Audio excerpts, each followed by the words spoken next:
Hello दोस्तों, कैसे हो आप। स्वागत है आपका टॉप ट्रेंडिंग जीके में। आज हम 14 मार्च का शिफ्ट 1 और शिफ्ट 2 के पेपर के मैथ के इंपॉर्टेंट सवालों को डिस्कस करने वाले हैं। इससे पहले 28 दिसंबर से लेकर 13 मार्च तक जितने भी एनटीपीसी में पेपर हुए हैं उनकी लाइन से आपको सॉल्यूशन कराए गए हैं। यदि आप नए हो इस चैनल पे तो आप प्लेलिस्ट ऑप्शन में जाकर RRB NTPC 2021 all shift math solution के नाम से प्लेलिस्ट चेक कर सकते हो। और स्टार्ट करते हैं हमारा आज का पेपर। आज के दोनों ही पेपर काफी अच्छे हैं। स्टार्ट करते हैं। सबसे पहला क्वेश्चन कुछ इस प्रकार से दे रखा है। वीडियो कंटिन्यू करें उससे पहले मैं आपको बता दूं, जो भी कैंडिडेट स्पेशल ग्रुप डी और एनटीपीसी सीवी 2 एग्जाम की तैयारी कर रहे हैं, अभी तक मॉक टेस्ट अगर स्टार्ट नहीं किया है, ज़रूर डेली एक मॉक टेस्ट अभी से स्टार्ट कर दीजिएगा। एक तो आपका यहाँ पर कॉन्फिडेंस लेवल बढ़ने वाला है, आप अपनी तैयारी को परख सकते हो। और सेकंड चीज़ है टाइम मैनेजमेंट। मेन चीज़ टाइम मैनेजमेंट ही होती है, जिससे आपका कम समय में ज़्यादा सवाल क्यों अटेम्प्ट नहीं होते हैं, क्योंकि आप प्रैक्टिस ही नहीं करते हो। प्रैक्टिस करेंगे तो कैलकुलेशन तेज होने वाली है। स्पेशल मैथ्स वगैरह में काफ़ी फायदा होगा। एक डेली मॉक टेस्ट लगेगा। यदि आप अभी मॉक टेस्ट सीरीज ज्वाइन करना चाहते हैं तो टेक्स्ट बुक के तहत ईयरली ये टेक्स्ट बुक पास है, जिसमें आप यदि टीटीजे के कूपन कोड यूज़ करेंगे तो मैक्सिमम 39 रुपये का डिस्काउंट भी मिल जाएगा। सारे एग्जाम्स के रेलवे, एसएससी, बैंकिंग, यूपीएससी, जितने भी स्टेट और सेंट्रल लेवल गवर्नमेंट एग्जाम्स हैं, एक ही पास में आप मॉक टेस्ट अटैम्प्ट कर सकते हो। ज़्यादा जानकारी के लिए लिंक डिस्क्रिप्शन बॉक्स में है, क्लिक करके चेकआउट कीजिएगा। सेम एग्जाम पैटर्न और डैशबोर्ड पर आधारित यहाँ पर मॉक टेस्ट रहते हैं। तो चलिए यहाँ पर कंटिन्यू कर लेते हैं, देख लेते हैं इन सभी मैथ के क्वेश्चंस का एग्जैक्ट सॉल्यूशन क्या होने वाला है। तो क्या दे रखा है, इसके पूछे गए सम गुणनखंड पूछे गए हैं। तो कितने सम गुणनखंड होंगे इसके, ये पूछा गया है। तो सबसे पहले बात करते हैं कि टोटल गुणनखंड यदि पूछा जाए कि गुणनखंड कितने हैं, न कि सम या विषम, टोटल गुणनखंड कितने हैं वो पूछा जाए तो कैसे निकालोगे। टोटल की यदि बात करते हैं तो आप क्या कीजिए, जितनी भी पावर है उनको एक एक बढ़ाकर लिखो। जैसे 2 की पावर कितनी है 7, तो मैं कहूँगा +1 कर दिया, 8 हो गई। फिर 3 की पावर कितनी है 4, तो बढ़ाकर 1, 5 हो गई। इसी प्रकार 5 की पावर 3 है तो 4 हो गई, और 7 की पावर 1 है तो 2 हो गई। तो टोटल गुणनखंड कितने हो गए हैं, इन सबको आप मल्टीप्लाई करोगे, ये आपका 40 हो गया। और 40 को यदि आप 2 से मल्टीप्लाई करते हो तो 80 हो जाता है, और फिर 4 को 8 से करते हो तो 320। टोटल गुणनखंड की बात करते हो तो 320 हो गए। अब यदि सम गुणनखंड की बात करें तो आप क्या करोगे, जो 2 की पावर है उसको चेंज नहीं करोगे, उसको नहीं बढ़ाओगे, उसको वो का वो ही रखोगे, बाकियों को आप बढ़ाओगे। जैसे 2 की पावर 7 है तो हम 2 की पावर 7 को 7 ही रखेंगे यहाँ पर। बाकियों की पावर को एक अधिक कर देंगे, जैसे 4 है तो 5 कर देंगे, 5 की पावर 3 है तो 4, और वही इस प्रकार से। अब इनको आप यदि मल्टीप्लाई करते हो तो कितना आता है, ये 35 हो गया, 2 से मल्टीप्लाई करोगे तो 70 हो गया, और 7 चौक 28, 280 गुणनखंड हो जाएंगे सम गुणनखंड। यदि विषम का आपसे पूछा जाए तो आप कैसे निकालोगे, जितना भी 2 की पावर है इसको छोड़ दो, बाकियों को काउंट करो बस। 3 की पावर 4 है तो 1 अधिक 5 हो जाएगा, 5 की पावर 3 है तो 1 अधिक 4 हो जाएगा, इसके बाद में 7 की पावर 1 है तो 2 हो जाएगा। इनको आप मल्टीप्लाई करते हो तो कितना आता है, 40 आता है। तो टोटल गुणनखंड हो जाएंगे यदि आप इन दोनों को जोड़ते हो 320। तो इस प्रकार से आप सम निकाल सकते हो, विषम निकाल सकते हो, टोटल भी निकाल सकते हो।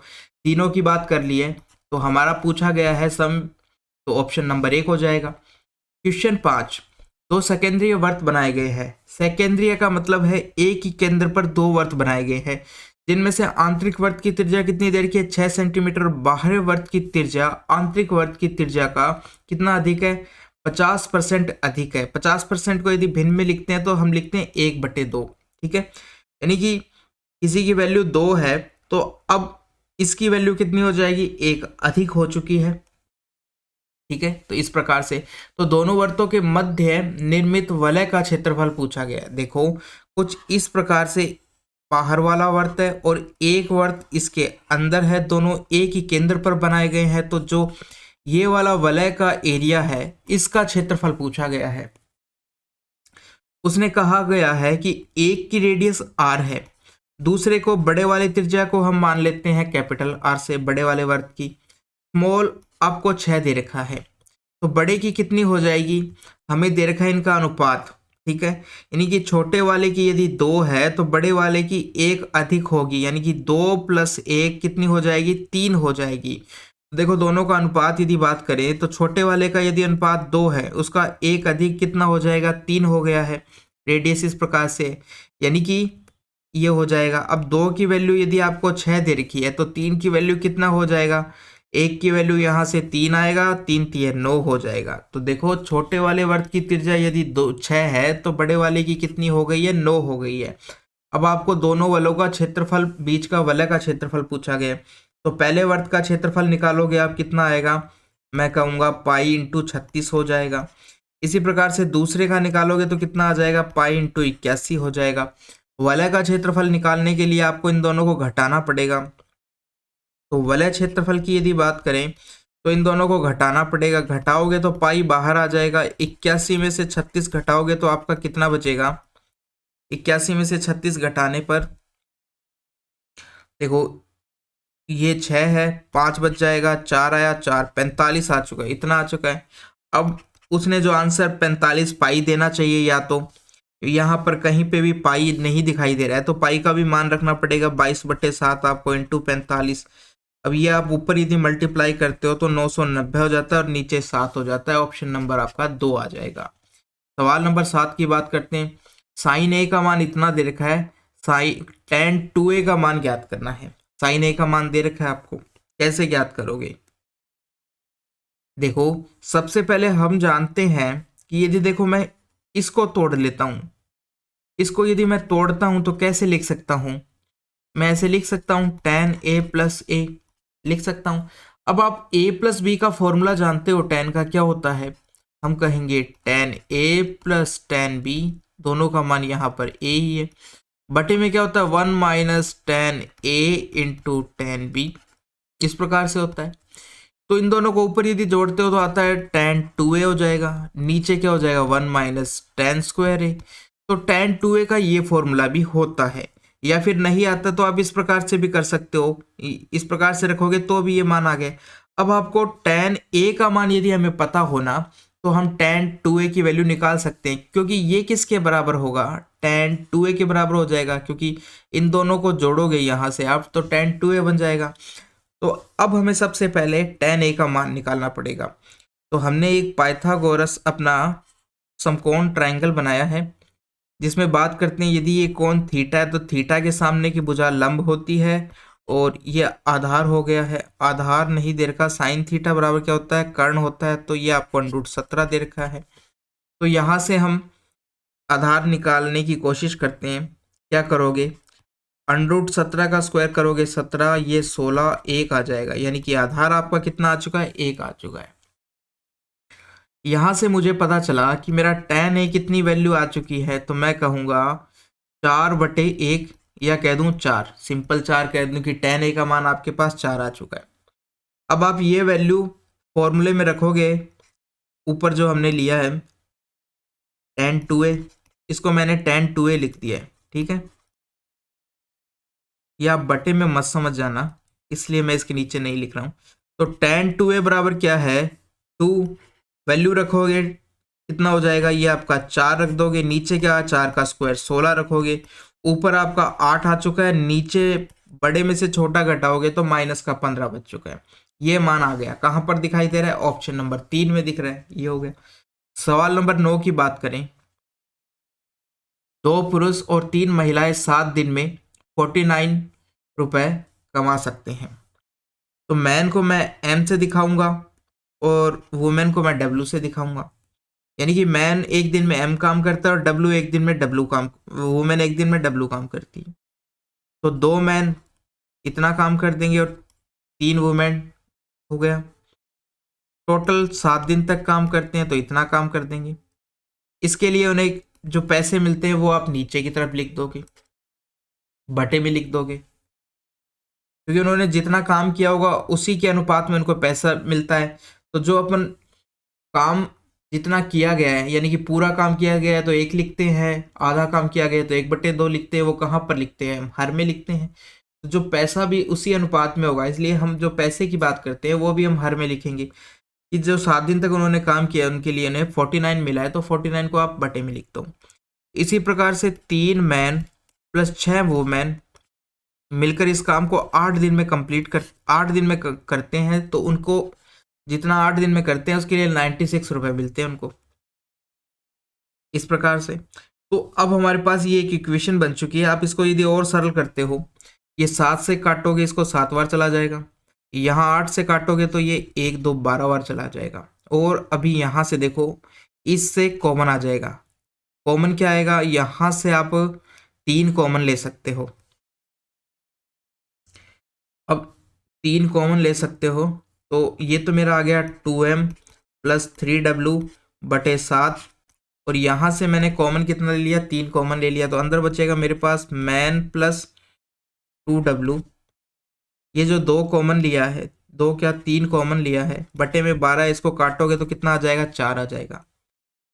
अब हम क्रॉस मल्टीप्लाई कर देते हैं, तो ये 8m हो जाएगा, और इसको 4 से करोगे तो 12w हो जाएगा। 7m और 14w इस प्रकार से हो जाएगा। अब m को एक साइड ले आते हैं, तो इधर तो बच जाएगा m, और उधर हो जाएगा 2w। तो यहाँ से मेरे पास m और w का रेशियो आ गया है। क्या आ गया, मैन और w का रेशियो क्या आ जाएगा, m और वुमेन का रेशियो 2:1, यानी मैन 2 बनाता है तो वुमेन 1 बनाएगी, इस अनुपात में है। अब देखो, हम सबसे पहले टोटल काम निकाल लेते हैं यहाँ से, यानी कि इसकी वैल्यू निकाल लेते हैं। अब देखो, ये काम ही बराबर होगा, किसके बराबर होगा, आगे क्या कहा गया है, एक पुरुष एक महिला को 27 रुपए कमाने में कितना समय लगेगा, यानी कि ये अनुपात है ना, इसके भी बराबर होगा। तो मैं कहूँ कि एक मैन प्लस एक वुमेन को x दिन लगते हैं 27 रुपए कमाने में, ये अनुपात इनके भी बराबर होगा। तो हमें बराबर करना है, तो सबसे पहले इनमें से कोई भी आप ले लो 2 को, एक तो हमें ये वाला पद लेना पड़ेगा और एक आप मैं पहला पद ले रहा हूँ। तो हम लेते हैं, पहले में आपको वैल्यू रखो, m की 2 रखा तो ये आपका 4 हो जाएगा, w का मान 1 रखोगे तो 3 हो जाएगा, 4 और 3 कितना हो जाएगा, 7 हो जाएगा। एक साथ पहले से नीचे 49 है, बराबर में ये m प्लस w, यहाँ पर भी मान रखोगे तो ये 3 हो जाएगा इंटू x बटे 27 हो जाएगा। इन दोनों को हमने बराबर कर दिया है, ये दोनों कटेंगे तो यहाँ से 1 आ जाएगा, यानी x का मान आपके पास कितना आ जाएगा, 27 बटे 3 आ जाएगा, या हम कह दें 9 आ जाएगा। तो ऑप्शन नंबर आपका कितना हो गया, ऑप्शन नंबर 2 हो गए। सवाल नंबर 19, ए और बी दोनों के वेतन का योग इतना दे रखा है, तो मैंने मान लिया कि ए का वेतन और बी का वेतन को y से मान लिया, दोनों का योग कितना हो गया, इतना हो गया। ए अपने वेतन का कितना खर्च करता है, 95% खर्च कर देता है, तो बचाता कितना है, 5% हो जाएगा, क्योंकि टोटल वेतन उसको 100% मिलता है। इसी प्रकार से बी अपने वेतन का कितना बचाएगा, 20%, क्योंकि 80% उसने खर्च कर दिया है। अब कहा है कि उन दोनों की बचत समान है, यानी बराबर है। तो ये इक्वेशन बनाने की कोशिश करते हैं कि x था वेतन ए का, और ए का 5% की बात करते हैं, इसके बराबर हो जाएगा b, यानी कि y का 20%, ये दोनों बराबर होंगे। दोनों की बचत बराबर है, इसलिए हमने ऐसे किया, 100 से 100 कट जाएगा, 5 से इसको काटोगे तो ये 4 बार चला जाएगा। तो x अनुपात y बराबर कितना आ चुका है आपका, हम कहेंगे 4:1 आ चुका है, यानी x 4 और y 1, इस अनुपात में उनका वेतन है। तो यहां से हमें पूछा गया है कि a का वेतन कितना है, यानी x की वैल्यू पूछी गई है। अब देखो, इन दोनों को यदि जोड़ते हैं ये 5, तो 5 किसके बराबर आएगा, ठीक है, x और y के योग के बराबर ही तो है। अनुपात में 5 की वैल्यू कितनी दे रखी है आपकी, 4300 दे रखी है। तो 1 अनुपात की वैल्यू कितनी हो जाएगी, हम कहेंगे 1 अनुपात की वैल्यू कितनी हो जाएगी, 5 का भाग दोगे आप, तो 5 का भाग दोगे तो 8 बार जाएगा, 6 बार जाएगा, 860 हो जाएगा। ये आ चुकी है हमारे पास 1 की।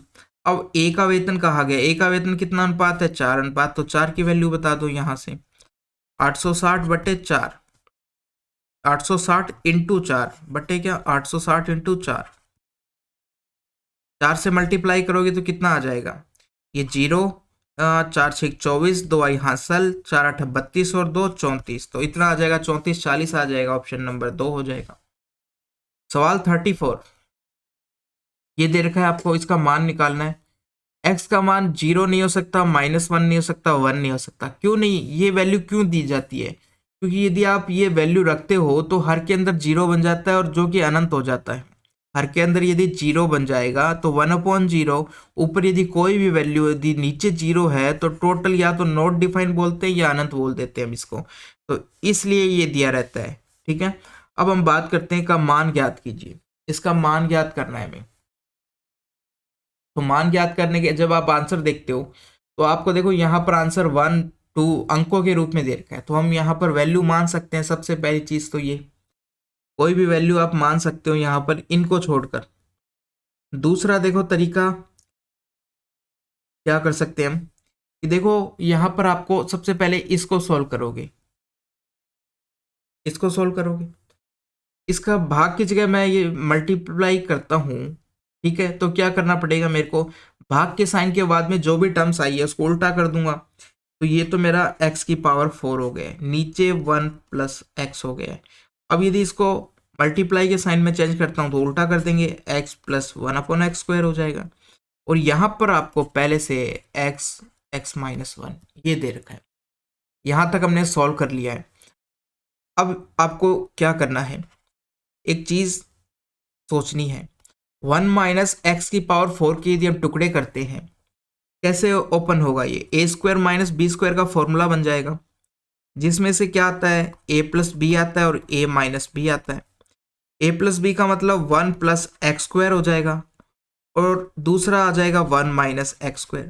ये वापस से बन गया है a माइनस बी का, तो 1 प्लस x² तो ऐसा का ऐसा, माइनस वाले का क्या होगा 1 प्लस x 1 माइनस एक्स। तो ये हो चुका है इसका।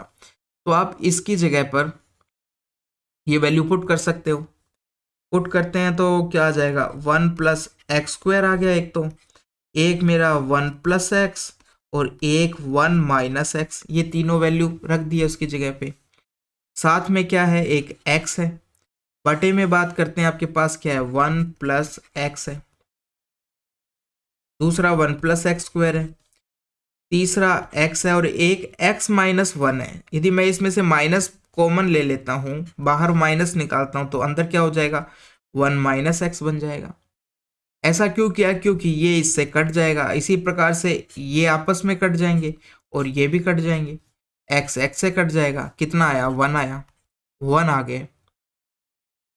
इस प्रकार से सवाल नंबर 46, इसका मान आपको बताना है। ठीक है, आपको दे क्या रखा है x माइनस वाई बराबर 1 दे रखा है, ये आपको एक कंडीशन दे रखी है जिसके आधार पर इसका मान बताना है आपको। तो देखो हम क्या कर सकते हैं, हम यहाँ पर वैल्यू इस प्रकार से सेटिस्फाई करने के लिए रख सकते हैं और वो ही सबसे आसान तरीका है। जैसे कि मुझे एक 1 बनाना है, 1 बनाने के लिए क्या करूं मैं, इसको तो 1 मान लूं और इसको 0 मान लूं, तो एक में से यदि 0 घटाते हो तो कितना बचेगा, 1 बचेगा। तो ये चीजें हमें अब यहाँ पे भी रखनी पड़ेगी। यहाँ पर यदि रखता हूँ x का मान 1 रख देता हूँ तो 1 का क्यूब 1 हो जाएगा, ये 0 हो जाएगा और ये भी 0 हो जाएगा, मान कितना आया 1 आ गया। अब 1 देख लो आप कौन से ऑप्शन में है, तो ऑप्शन नंबर 3 हो गया है। तो बस इतना सा करना पड़ेगा यदि आप ऑप्शन पुट करते हो। और बाकी यदि आप करना है कैसे करोगे, यदि बेसिक की बात करते हैं, अब हम बेसिक की बात करते हैं। बेसिक में क्या करोगे, जो हमें कंडीशन दे रखी थी बराबर 1, इसका क्यूब कर दो दोनों साइड। क्यूब मैंने क्यों किया, जब मैंने देखा कि इसका मान निकालना है x³ minus y³ minus 3xy, यानी कि ये इसके क्यूब में कुछ दिखाई देता है, तो हम इसको क्यूब करते हैं। सबसे पहले क्यूब करोगे तो x³ आता है एक, तो 1 माइनस y³ आ जाएगा और 1 minus 3xy x minus Y, और इधर 1 का क्यूब 1 हो जाएगा। अब देखो x³ तो ऐसा का ऐसा, y³ ऐसा का ऐसा, माइनस 3xy ऐसा का ऐसा, x माइनस वाई की वैल्यू हमें दे रखी है ना, वही वापस से पुट कर देंगे। क्या रखोगे 1, 1 रखने पर ये हो गए। तो देखो इसका मान हमसे पूछा गया, इतने इतने का मान हमसे क्या है पूछा गया है, जो कि किसके बराबर है 1 के बराबर है। तो इस प्रकार से हमारा आंसर आ जाएगा ऑप्शन नंबर 3। क्वेश्चन 47, ये दे रखा है 10 से विभाजित करने पर कितना शेषफल बचता है। तो सबसे पहले लिखते हैं 11 की पावर 9 प्लस 7, इस प्रकार से दे रखा है, किससे डिवाइड किया गया है 10 से डिवाइड किया गया है। अब देखो मैं 11 को जो भी इस ऐसे पावर में दिखाई देता है उसको हम 10 के रूप में तोड़ लेते हैं। सबसे पहले मैंने तोड़ा 10 प्लस 1 और इस पूरे की पावर कितनी हो गई है 9। ठीक है, अब देखो 10 में 10 का भाग पूरा जाता है इसलिए उसको हटा दो। 10 में तो 10 का भाग पूरा जाता है यानी शेषफल कितना है 0, इसलिए उसको हटा दो। अब बचा 1, 1 की पावर 9 हमारा शेषफल आ चुका है इसका, और ये 7 में 7 है और डिवाइड बाई 10। अब देखो 1 की पावर 9 कितना हो जाएगा 1 हो जाएगा, प्लस 7 है कितना हो गया प्लस 7/10, ये 8/10 हो जाएगा, और 8 में 10 का भाग नहीं जाता इसलिए हम कह देंगे 8 ही हमारा कितना आएगा शेषफल आ जाएगा। ऑप्शन नंबर 4 हो गया। सवाल नंबर 53, इसको हमें भिन्न के रूप में लिखना है, p/q के रूप में इसको लिखना है। कैसे लिखोगे, लास्ट की दो संख्या के ऊपर आपको बार दिया गया है, यानी 64 के ऊपर क्या दे रखी है हमें बार दे रखी है। तो कैसे इसको लिखेंगे, तो सबसे पहले आपको जो संख्या दे रखी है आप ऐसा कैसा लिख लो, फिर उसमें से जितने पे बार नहीं है वो घटा दो, यानी कि 124 पे नहीं है तो 124 इसमें से घटा दिया, पॉइंट को नहीं लगाया हमने कहीं पे भी। फिर जितने पे बार है उतने नीचे 9, यानी कि 2 पे बार है तो दो संख्या 2 बार 9 लिखती है। अब जितने पे बार नहीं है यानी 124 पे बार नहीं है, 124 में कितने अंक है 3 अंक है तो 3 जीरो लगा दो, ये करना है। अब इसको सॉल्व करोगे तो आपका मान आ जाएगा।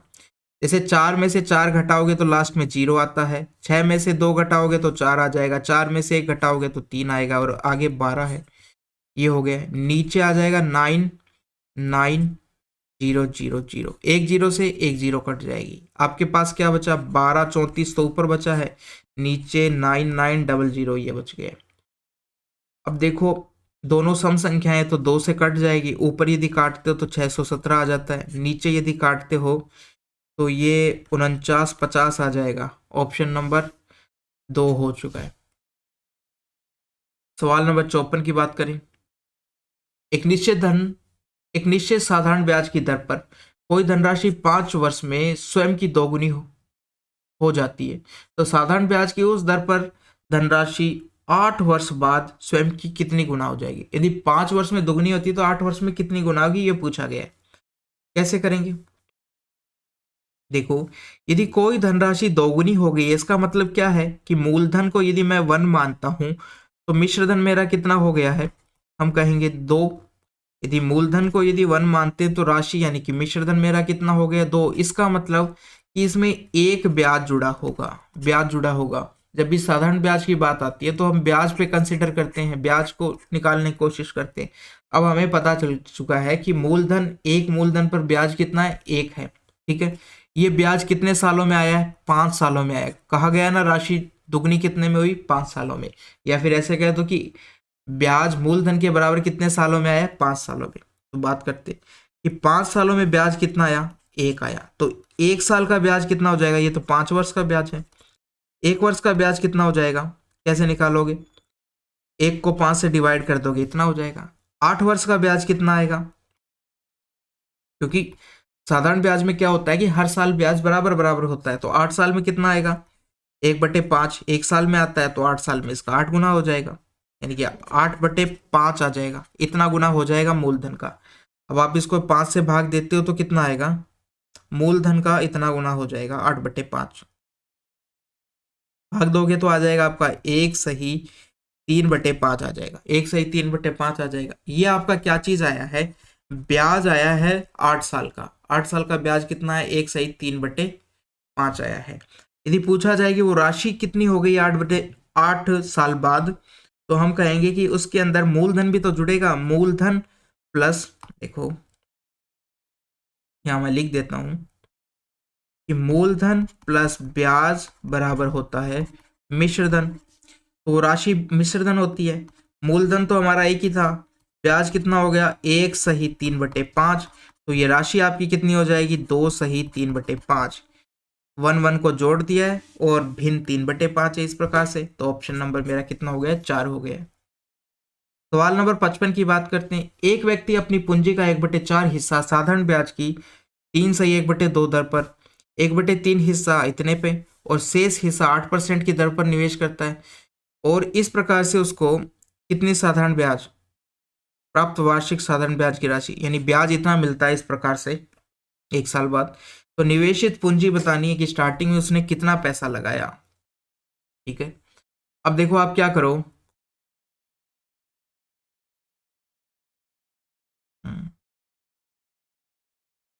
ये कितना दिखाई दे रहा है आपको, 4 है। यहाँ पर कितना, 1/3 है। तो जो इनका हर है उनको हम मल्टीप्लाई कर देते हैं, कितना आएगा, 12 आ जाएगा। तो 12 हमने मान ली कि हमारी स्टार्टिंग में राशि कितनी थी, 12 थी। स्टार्टिंग में राशि हमने मान ली कि 12 थी। अब जब आप इसको 1/4 हिस्सा निकालते हो, यानी 4 से भाग देते हो, तो कितना हो जाता है, 3।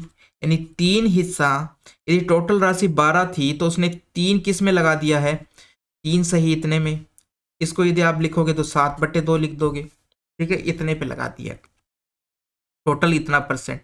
इसको यदि मल्टीप्लाई करते हैं तो ये कितना आ गया है, 21.2% आ चुका है, ये हो गया। अब बात करें 1/3 हिस्से की बात करें, तो आप इसको 3 से भाग दोगे तो कितना आ जाएगा, ये आपका 4 आ जाएगा। 4 को कितने पे लगाया है उसने, 15/2% पे लगाया है। तो कितना हो जाएगा, इनको मल्टीप्लाई करोगे तो ये आपका 30% हो जाएगा, 30% हो गया। शेष पूंजी कितनी हो गई, एक तो 3 लगा दी हमने, 4 लगा दी, तो 3 और 4 यानी 7, इसमें से आप यदि माइनस करते हो तो कितना बच जाता है, 5 बच गया। तो 5 को अब वो कितने पे लगा रहा है, 8% पे लगा रहा है। तो ये कितना हो जाएगा, 8% पे लगा रहा है, कितना हो जाएगा, ये आपका 40% हो जाएगा, ठीक है। तो टोटल इतना हो गया, इतना परसेंट, इतना परसेंट, इतना परसेंट। अब आप इन तीनों को जोड़ लो, तीनों को यदि हम जोड़ेंगे तो मैं क्या करता हूं, सब में आपको एलसीएम लेना पड़ेगा। यदि आप एलसीएम लेते हो और जोड़ते हो तो कितना आ जाएगा, जोड़ते हैं, 21/2 प्लस 30 प्लस 40।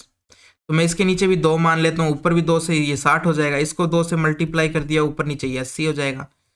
तो एलसीएम इनका कितना आ चुका है, 2 आ चुका है, और ऊपर कितना हो जाएगा, 140, 161 हो जाएगा, 161% इतना हो जाएगा।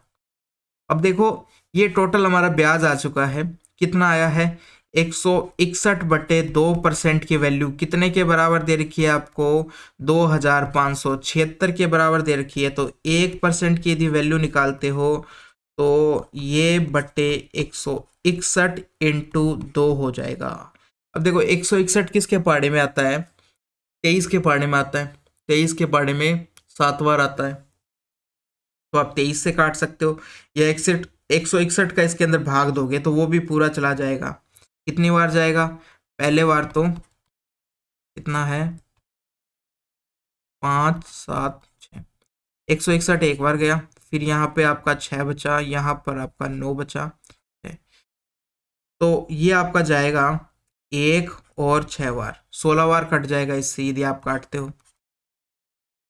तो 1% की वैल्यू आपकी कितनी आ चुकी है, हम कहेंगे 2 से और मल्टीप्लाई करोगे तो 32% 32 आ चुकी है, 32% नहीं, 2 की वैल्यू आ चुकी है आपकी, 1% की वैल्यू आ चुकी है आपकी 32।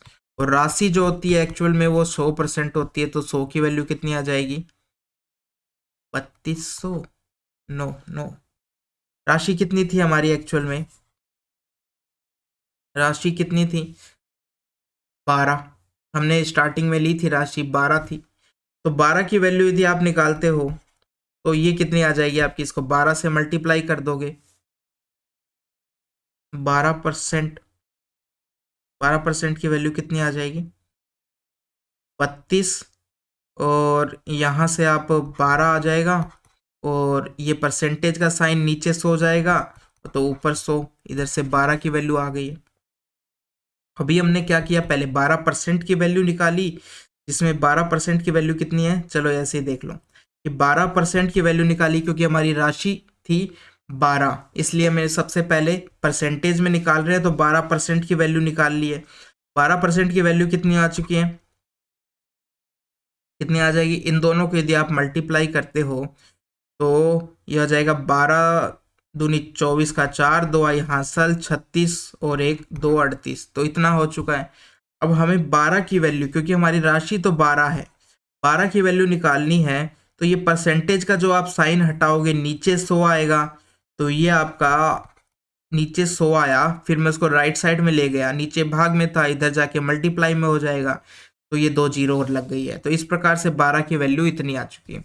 ऑप्शन नंबर कौन सा हो जाएगा? 4 हो गया है। सवाल नंबर 56 की बात करते हैं। रमा 1 घंटे में 36 बक्से पैक कर सकती है। ओके, उसकी बहन इतने ही बक्से पैक करने में 3 घंटे का समय लेती है।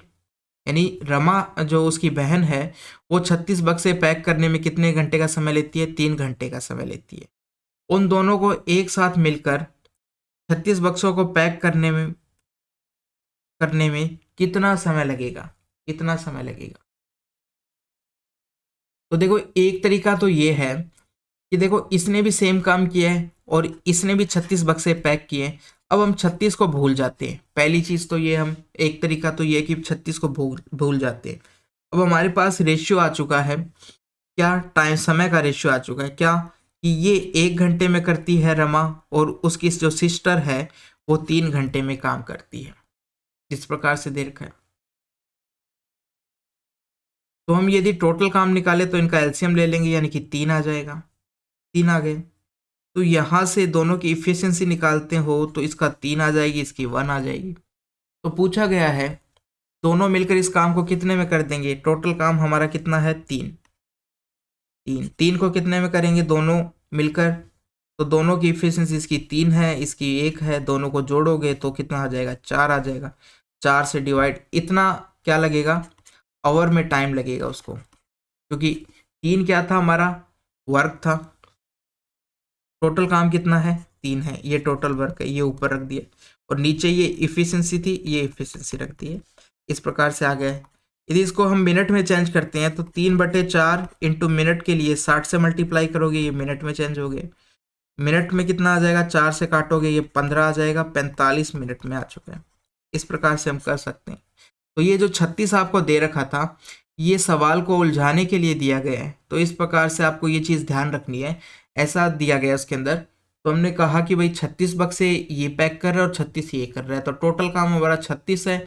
यानी कि एक काम है कि 36 बक्से पैक करना। वो उस काम को रमा करती है 1 घंटे में, ये करती है 3 घंटे में। अब हमने उसको हटा दिया है जो बक्से थे, बस उसको इतना मान लिया कि ये हमारा टोटल काम था। टोटल काम की बात की गई है कि दोनों, एक टोटल काम 1 घंटे में करता है, दूसरा 3 घंटे में करता है, और फिर इस प्रकार से कर दिया गया। तो ये चीज़ आपको ध्यान रखनी है कि ये सवाल अच्छा था, क्योंकि इसके अंदर ये 36 से बच्चा कंफ्यूज हो सकता है। सवाल नंबर 67। 67 में क्या दे रखा है आपको? इस प्रकार से दे रखी है वैल्यूज। A/B बराबर किसके बराबर है? B/C, और ये बराबर है C/D के। तो इस सवाल में सबसे अच्छा तरीका है, आप यहाँ पर कोई वैल्यूज मान लो। मैं यदि A बराबर, B बराबर, C बराबर और D बराबर सबको यदि 1 मान लेता हूं तो कितना आता है मेरा मान? सबको मैंने यदि 1 मान लिया, तो अब मैं आंसर में देखो, आंसर में जब आप पुट करोगे ना तो सारे आंसर बराबर आएंगे, क्योंकि सारे में देखो एक एक ही दे रखा है। यहाँ पर रखोगे तो 1/1, यहाँ पर रखोगे तो 1/1, इसी प्रकार से यहाँ पर 1/1। तो ये ऑप्शन तो हम नहीं ले सकते, ये तो नहीं मान सकते हैं। 1 तो नहीं मान सकते सबको। अब आपको और कुछ मानना पड़ेगा, यानी सबको अलग अलग मानना पड़ेगा हमें। अलग अलग का मतलब, मगर उनका अनुपात क्या होना चाहिए? सेम।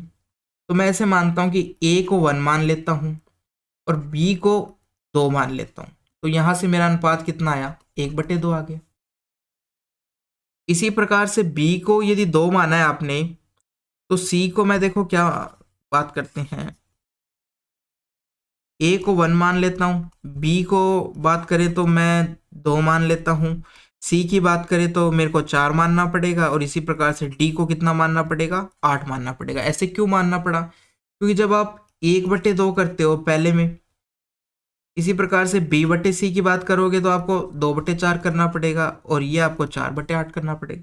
अब देखो तीनों अनुपात बराबर आ रहे हैं, इनको भी यदि काटोगे तो 1/2 आएगा, 4/8 को भी काटोगे तो 1/2 आएगा। तीनों अनुपात बराबर आ गए। तो इस प्रकार से हम वैल्यू ले सकते हैं, ये वैल्यू ले सकते हैं। अब हमने सबकी वैल्यू अलग अलग ले ली है। अलग अलग क्यों ली? क्योंकि हमारे सेम वैल्यू लेने पर ऑप्शन सारे के सारे मैच कर रहे थे। अब आप ये वैल्यू इसमें पुट कर दो। जब आप इस सवाल के अंदर पुट करोगे, B का मान कितना रखोगे? 2। 2 का क्यूब कितना हो जाता है? 8 हो जाता है। C की वैल्यू है 4। 4 का क्यूब कितना हो जाएगा? 64 हो जाएगा। 8 का क्यूब कितना हो जाएगा, 512 हो जाएगा। ए का क्यूब कितना होगा, 1 का क्यूब 1 ही हो जाएगा। बी की बात करें, 2 का क्यूब 8 हो जाएगा और ये 64 हो जाएगा। ये आ चुका है आपका। अब आपको ऊपर जोड़ना पड़ेगा सबको और नीचे जोड़ना पड़ेगा। 8 को 12 में जोड़ते हो तो ये आपका 520 हो जाएगा। 520 में 580, 584 हो चुका है ऊपर तो। और नीचे बात करते हैं तो आपका 8 यदि इसके अंदर जोड़ते हो तो 72 हो जाएगा, और 72 में यदि 1 जोड़ते हो तो 73 हो जाएगा। अब 73 से इसको आप काट के देखो कितना आता है। 73 का भाग तो पूरा पूरा जाएगा, कितनी बार जा रहा है ये चेक करना पड़ेगा। तो देखो लास्ट में 4 आ रहा है, तो इसका मतलब 8 से मल्टीप्लाई करके देखते हैं। 8 तो 24, 8 तिया 24 और 8 7 56 और 2 58, तो यानी कि 8 बार जाएगा। 8/1 हो गया, या हम कह दें कि 8 आ रहा है बार। ठीक है, तो हमें पता चल चुका है इसका मान कितना आएगा यदि हम इस प्रकार से वैल्यू रखेंगे 8। अब आपको चेक करना है कि 8 किस ऑप्शन से आ रहा है। पहले के अंदर यदि वैल्यू रखते हो आप, बी की वैल्यू 2 है और डी की वैल्यू कितनी है, 8 है, तो ये मान आ रहा है 1/4। दूसरे के अंदर यदि वैल्यू पुट करते हो, डी की वैल्यू कितनी है, हम कहेंगे 8 और 1 की वैल्यू 1 है, तो यहाँ से मेरा मान 8 आ रहा है, तो ये ऑप्शन हो जाएगा। आगे भी ऑप्शन चेक कर लेते हैं। ये 1 है। ऑप्शन आपको सारे चेक करने हैं, यदि 2 मैच कर गए तो आपको और कोई वैल्यू रखनी पड़ेगी। ए का मान 1 रखा और डी का मान 8 रखा, तो ये 1/8 आ रहा है। यहाँ पर 8/4 यानी कि 2 आएगा, तो एक ही ऑप्शन से 8 आ रहा है, तो वो हमारा ऑप्शन नंबर बी हो गया है। ऑप्शन नंबर 2 हो गए। तो एक तरीका तो ये है। ये तो हो गया एग्जाम में करने वाला तरीका। अब बात करते हैं दूसरे तरीके, बेसिक से बात करते हैं। तो मैं इसको एक बार मिटा देता हूं।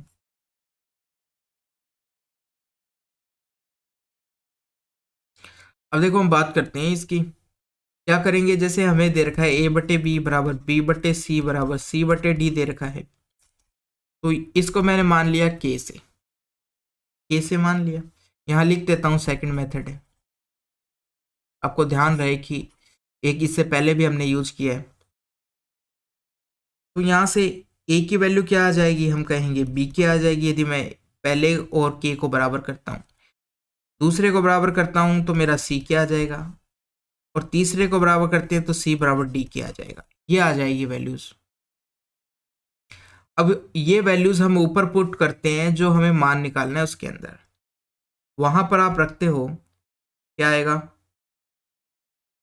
देखो ए बी और सी की वैल्यू आई है, ए बी सी की वैल्यू आई है, तो हम ऊपर वाले में तो नहीं रखेंगे b³ c³ और d³, क्योंकि इसमें d भी आ रहा है। d की वैल्यू हमें पता नहीं है, नीचे वाले के अंदर रख दो केवल। नीचे हो जाएगा b³ k³ c³ a³ d³ a³, इस प्रकार से वैल्यू रखने पे ही आ जाएगा। अब नीचे k³ कॉमन आ जाएगा, तो ऊपर बचेगा b³ c³ d³। नीचे भी इसी प्रकार से k³ तो यदि कॉमन आ जाएगा, एक आपका b³ बचेगा, एक c³ बचेगा, एक d³ बचेगा।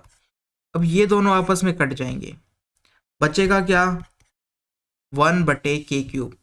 अब आपको k की वैल्यू निकालनी पड़ेगी। तो देखो k की वैल्यू क्या है, a/b भी है, b/c भी है, c/d भी है। अब हमें ऑप्शन के हिसाब से रखना पड़ेगा। यदि ऑप्शन के अंदर इस प्रकार से दे दिया गया कि यदि यहाँ पर हम रखें, पहले वाले को रख दे, क्या मान है a/3, तो यानी कि b³ c³, ये ऑप्शन भी हो सकता है। इसी प्रकार से c³ b³ भी हो सकता है, d³ c³, ये ऑप्शन भी हो सकता है। मगर ये तीनों के तीनों ही ऑप्शन नहीं है। तो इस प्रकार से उसने क्या किया है, किस प्रकार से मान रखा है, ये मान भी हो सकते हैं, ये ऑप्शन भी हो सकते थे, मगर ये कोई भी ऑप्शन नहीं है। तो उसने क्या किया है, उसने क्या किया, k की वैल्यू एक बार तो रख दी है a/b। देखो k³ की वैल्यू निकाल लेते हैं अलग से। एक बार तो रख दिया उसने a/b, दूसरी बार रख दी है b/c, और तीसरी बार रख दी है c/d। इस प्रकार क्या होगा, b से b कट जाएगा, c से c कट जाएगा, k की वैल्यू हमारे पास a/d आ चुकी है। तो यहाँ पर उल्टा है, तो क्या हो जाएगा, d/a हो जाएगा ये। तो तो D/A कहाँ मिल रहा है आपको? ऑप्शन नंबर 2 में। तो ये आपका बेसिक मेथड हो गया। सवाल नंबर 70 की, दो सम बहुभुजों की भुजाओं की संख्या समान है। अब देखो भुजाओं की संख्या समान है, उनकी लंबाई का अनुपात 7:5 है। यानी कि एक बहुभुज की भुजा 7 अनुपात में है, दूसरे की 5 लंबाई है। एक की 7 लंबाई मानते हो तो दूसरे की 5 लंबाई माननी पड़ेगी आपको। ये उनकी लंबाई हो चुकी है, भुजाओं की लंबाई हो चुकी है। अब बड़े बहुभुज का क्षेत्रफल ये दे रखा है आपको, छोटे बहुभुज का क्षेत्रफल बताना है। तो देखो यदि ये भुजाओं की लंबाई की बात की गई है, 7:5 अनुपात में है, क्षेत्रफल क्या होता है? क्षेत्रफल 2D में होता है और वो हमेशा जो लंबाई होता है उसका स्क्वायर होता है। भुजा की जो भी लंबाई है उसका स्क्वायर होगा, इसी अनुपात में होगा। ये तो नहीं होगा, कोई फॉर्मूला होगा क्षेत्रफल का, मगर इसके इस रेशियो में होगा, कहने का मतलब। तो इन दोनों का स्क्वायर कर दो आप, 49, इसका कर दिया 25। तो इस अनुपात में क्या होगा? बहुभुज का क्षेत्रफल आपस में इस अनुपात में होगा। अब बड़े बहुभुज का दे रखा है, बड़ा बहुभुज क्या होगा? जिसमें भुजा बड़ी होगी, यानी 7 वाला। तो 49 की वैल्यू आपको दे रखी है 1127 दे रखी है। अब आपको इसमें भाग देना है, काट के देख लेते हैं अलग से। 49 7 से काटोगे तो 7 बार जाएगा, तो ये आपका आ गया है। ऊपर यदि भाग देते हैं, 7 एक बार गया, 7 6 7 एकम, वापस 7 से काटोगे तो ये 23 आ जाएगा। यानी कि एक की वैल्यू हमारे पास कितनी आ चुकी है? एक की वैल्यू 23 आ चुकी है, इससे पता चल चुका है। तो इसको भी आप 23 से मल्टीप्लाई कर दो, क्योंकि 23 से मल्टीप्लाई करने पे ये आया। इसी प्रकार इसको 23 से यदि मल्टीप्लाई करते हो तो कितना हो जाएगा? 24 का स्क्वायर -1, यानी 576 -1, तो 575 हो जाएगा ये। तो छोटे बहुभुज का क्षेत्रफल 575 है। इस प्रकार से ऑप्शन नंबर आपका 1 हो गया है। सवाल नंबर 71 की बात करें, एक समांतर चतुर्भुज के एक कोण का माप इसके सबसे छोटे कोण के 2 गुने से 12 कम है, तो समांतर चतुर्भुज के सबसे बड़े कोण का माप ज्ञात कीजिए। देखो इस प्रकार से समांतर चतुर्भुज होता है, आमने सामने की भुजाएं समांतर होती है और बराबर होती है। एक कंडीशन और होती है कि जो इनको आसन कोण बोलते हैं, और इन दोनों कोणों का यदि इसको x मानता हूं इसको y मानता हूं, तो x + y इन दोनों का योग 180 के बराबर होता है समांतर चतुर्भुज के अंदर। ये कंडीशन होती है। अब उसने क्या कहा है कि सबसे छोटे कोण का माप, x को यदि हम बड़ा मान लेते हैं, y को छोटा मान लेते हैं।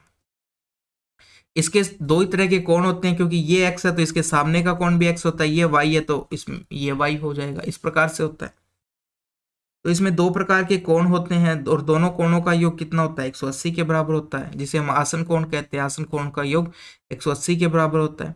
इसके सबसे छोटे कोण के माप, मान लिया कि y था हमारा, उसका दुगना से 12 कम क्या है? ये एक कोण है, यानी कि दूसरा कोण क्या है? इतने के बराबर है। दूसरा कोण छोटे वाले कोण को दुगना कर कर 12 घटाने के उसके बराबर है। तो समांतर चतुर्भुज के सबसे बड़े कोण का मान ज्ञात कीजिए। दूसरी कंडीशन हमारे पास क्या है? ये तो एक कंडीशन हो गई। दूसरी कंडीशन आपके पास है x + y बराबर 180। अब आपसे कौन सा कोण पूछा गया है? बड़ा वाला कोण पूछा गया है, तो हम छोटे वाले कोण का मान रख देंगे किसी एक इक्वेशन से दूसरे में। बड़ा वाला कोण का मान पूछा गया है, यानी x का मान पूछा गया है, तो हम y का मान रख देंगे। यहाँ से y का मान निकालोगे तो कितना आ जाएगा? 180 - x आ जाएगा। ये आप ऊपर वाली इक्वेशन में पुट कर दो। ऊपर वाली इक्वेशन में पुट करते हैं, x बराबर 2 × 180 - x -12, ये 360 हो गया, -2x हो गया है, और यहाँ पे 12 है। अब ये जो 2x है माइनस का, उधर जाके x प्लस और ये दोनों जुड़ जाएंगे, 3x हो जाएगा। और 360 में से यदि 10 घटाते हो तो 350, 2 और 348 हो जाएगा। तो x का मान आपका कितना आ जाएगा? यहाँ से x का मान मेरा आ जाएगा 1, उसके बाद में फिर 1 और फिर 6। ये आ गया बड़ा वाला कोण। ऑप्शन नंबर कौन सा हो गया? ऑप्शन नंबर 2 हो गया। सवाल नंबर 83, ये दे रखा है आपको और इसका मान निकालना है। सिंपल सी है।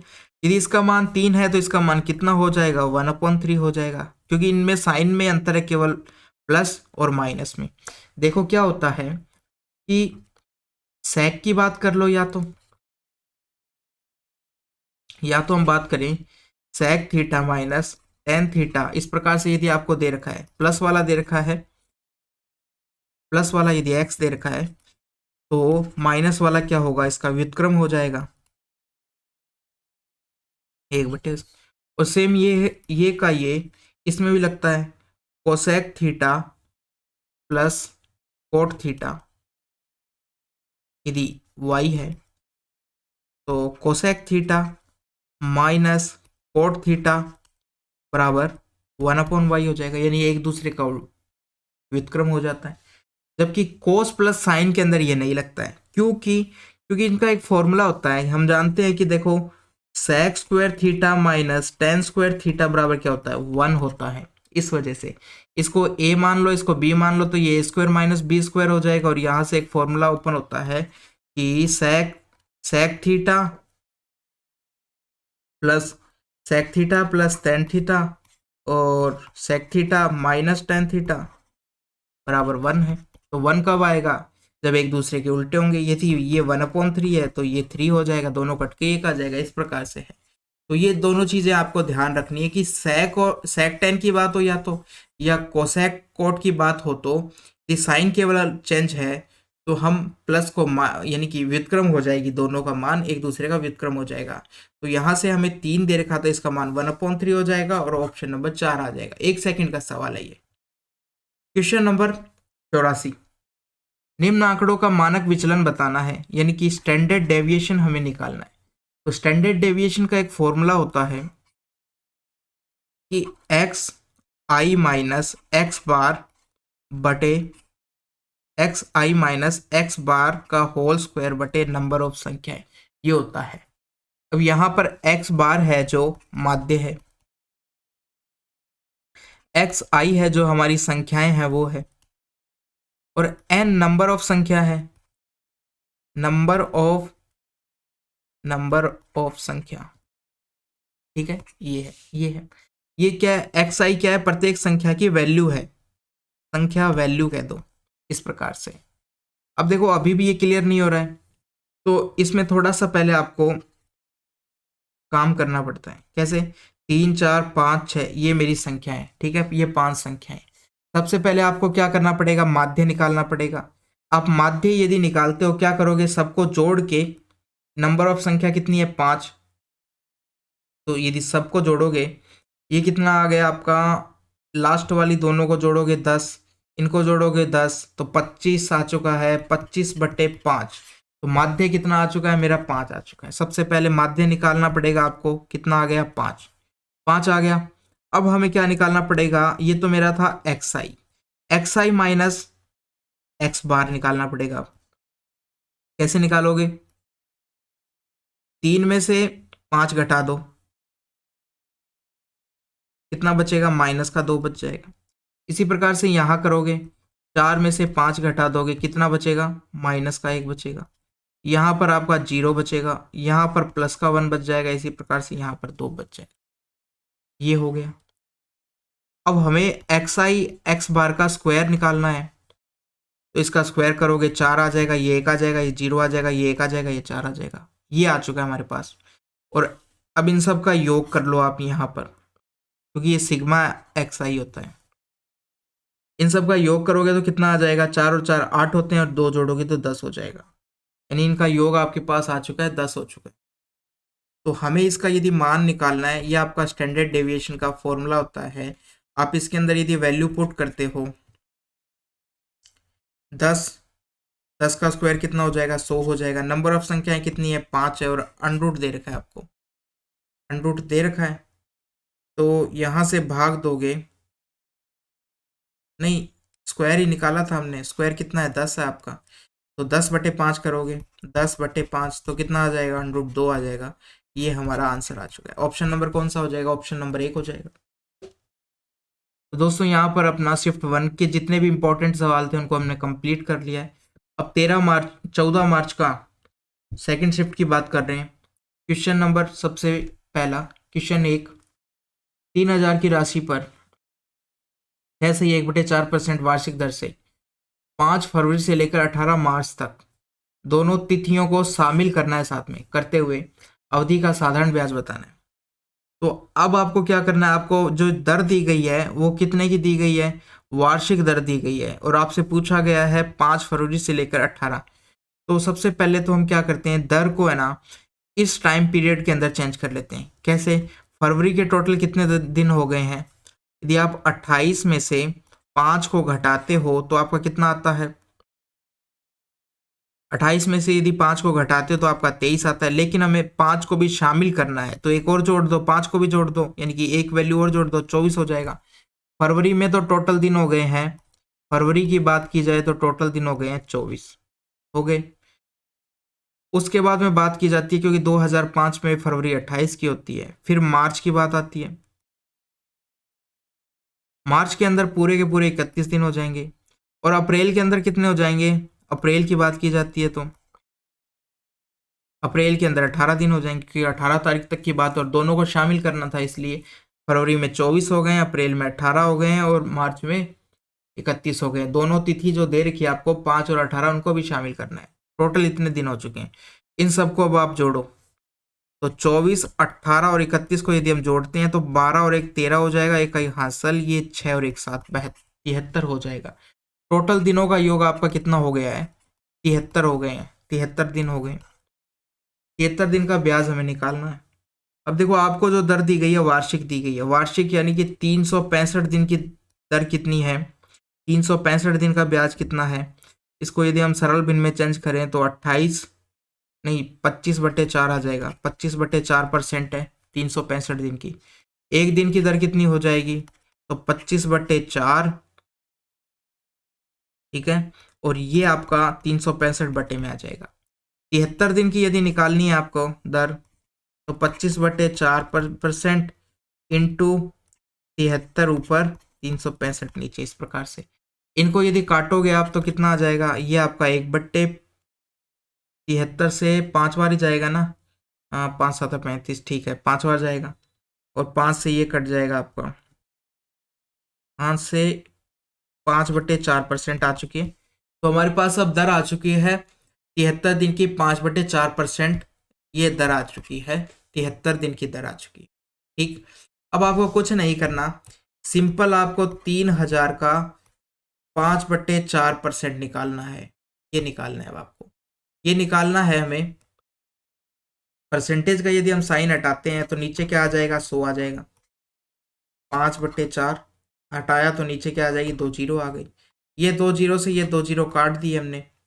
अब इन दोनों को यदि आप मल्टीप्लाई करते हो, ऊपर कितना आ जाएगा, 15 आ जाएगा, और 15 एक 0/4, 4 का यदि 30 ही तो था, हाँ तो 30, 4 से भाग देना है इसको, 4 से भाग दोगे तो कितना आ जाएगा, ये आपका 37.50 आ जाएगा। ऑप्शन नंबर कौन सा हो गया, ऑप्शन नंबर 3 हो गया। बस। सवाल नंबर 15 की बात करें, साइन ए प्लस साइन बी बराबर एक्स दे रखा है आपको, कोस ए प्लस कोस बी बराबर वाई दे रखा है, इसका मान आपसे पूछा गया है, साइन ए माइनस बी का मान पूछा गया है।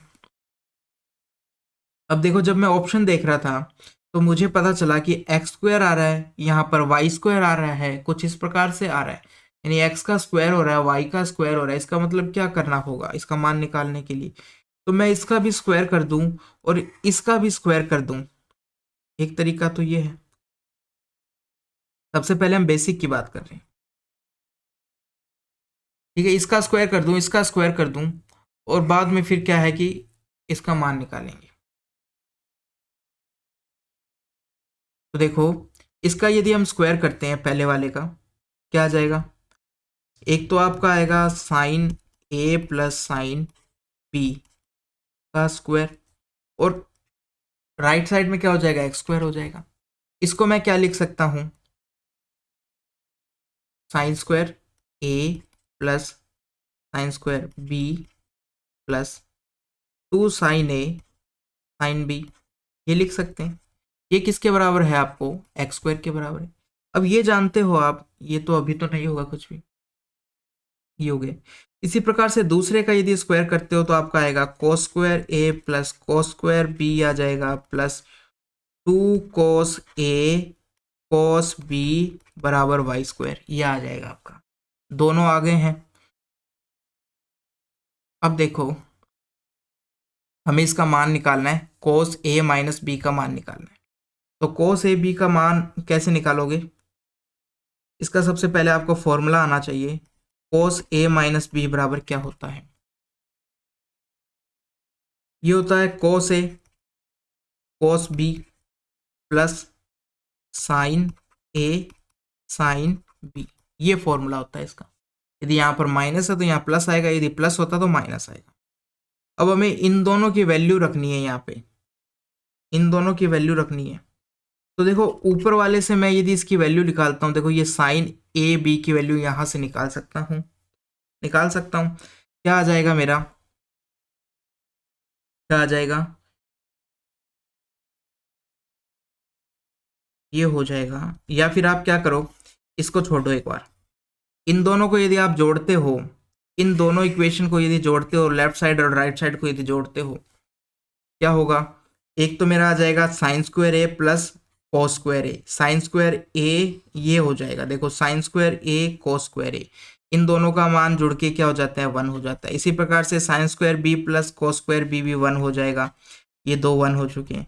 उसके बाद में आपके पास रहेगा 2 साइन ए साइन बी, दोनों में से 2 कॉमन ले लिया, plus cos A cos B, और राइट साइड में यदि बात करें तो X square plus Y square हो गया। अब इस पूरे का मान है ना, जो हमने फॉर्मूले से अभी बात की, वो हो जाएगा, क्या हो जाएगा, कोस ए माइनस बी हो जाएगा इस पूरे का मान। आगे है 2 से मल्टीप्लाई, तो ये 2 हो गया है, और इन दोनों को यदि जोड़ा जाए तो ये भी 2 हो गए हैं, तो ये हो गया है। और राइट साइड में क्या है आपका, X square plus Y square है। तो यहाँ से कोस 2a का यदि आप कोस a माइनस बी का यदि मान निकालते हो, क्या हुआ है देखो, थोड़ा सा और सॉल्व करते हैं। कोस a माइनस बी की बात करते हैं, ये रखा एक साइड में, इस दो को मैं क्या किया, उधर लेके चला गया, तो क्या बन जाएगा, एक तो एक्स स्क्वायर था एक वाई स्क्वायर था, ये दो माइनस में चला जाएगा। अब आप देखो कोस किस से मल्टीप्लाई है, 2 से, और है, तो इस 2 को उधर यदि लेके जाएंगे, यहाँ पे तो ये मल्टीप्लीकेशन में है कोस के, उधर जाके भाग में चला जाएगा। तो X square plus Y square minus 2/2 ये आपका आ गया है। तो ये आपको ऑप्शन नंबर 2 में देखने को मिलता है। ये आपका है बेसिक मेथड, इतना टाइम लगेगा। अब देखो मैं यहाँ पर वैल्यू पुट करके भी कर सकता हूँ। देखो यहाँ पर क्या वैल्यू हम रख सकते हैं, यदि मैं यहाँ पर 0 रखूँ, यानी a की वैल्यू भी 0 रखूँ और b की वैल्यू भी 0 रखूँ, तो x का मान कितना हो जाएगा, साइन a और साइन 0 क्या होता है, 0 होता है। यानी कि यहाँ से मेरे पास इस पूरे की वैल्यू x बराबर कितना आ जाएगा, 0 आ जाएगा। एक चीज थोड़ा सा ऊपर कर लेते हैं, चलो ऊपर भी ऊपर कर लेते हैं यहाँ पे, यानी कि यहाँ पे 0 रखा है इसका मान और इसका मान 0 रखा, तो यहाँ से मेरे पास x का मान 0 हो जाएगा। यहाँ पे 0 रखोगे, यहाँ पे 0 रखेंगे, तो कोस a का मान कितना हो जाता है, पूरे का 1 हो जाता है। यहाँ पे भी यदि 0 रखते हो तो कितना हो जाता है, कोस 0 का मान 1 होता है। तो यहाँ से y का मान कितना आ चुका है मेरे पास, दोनों 1 1 को जोड़ोगे तो ये 2 आ चुका है, 2 आ गया है। अब आपको मान निकालना है इसका मान निकालना है। तो हमने क्या वैल्यू रखी थी, 0 रखी थी, b की वैल्यू भी 0 रखी थी, तो ये क्या हो गया, 0 माइनस 0 0 हो गया। और कोस 0 का मान कितना हो जाता है, कोस 0 का मान 1 होता है। यानी कि हमें ऐसा ऑप्शन चेक करना है जिसमें कोस इसका मान कितना आया, 1 आया, क्योंकि 0 रखा है हमने, तो 1 आना चाहिए। 1 वाला ऑप्शन चेक करना है, 4 ऑप्शन को चेक करना पड़ेगा, यदि 2 ऑप्शन आ गए तो और कोई मान रखना पड़ेगा। अब देखो इसका मान 0 रखो, इसका मान x का मान कितना था, x का मान आपका था 0 और y का मान कितना था, 2 था। ये वैल्यू हम पुट करते हैं यहाँ पे। तो देखो मुझे इसको साफ करना पड़ेगा, वापस से सारा मिटाना पड़ेगा।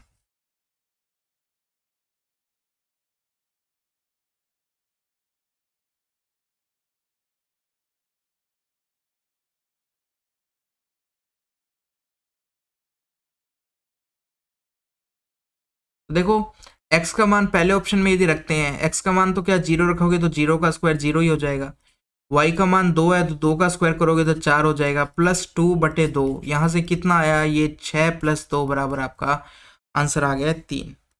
यदि यहाँ पर रखते हो 0 रखोगे, y का मान 2 रखोगे, 2 का स्क्वायर 4 हो जाएगा, -2/2 करोगे, यहाँ से मान कितना आया, ऊपर आया 2/2 बराबर 1 आया, हमें 1 चाहिए। तीसरा ऑप्शन रखते हैं और भी चेक कर लेते हैं किसी और से भी 1 आ रहा है क्या। तीसरे में रखोगे तो कितना आया 0, फिर -4 + 2/2, यहाँ से करते हो तो -2/2 आएगा और यहाँ से -1 आंसर आ रहा है, तो ये ऑप्शन भी नहीं होगा। चौथे ऑप्शन की भी बात करते हैं।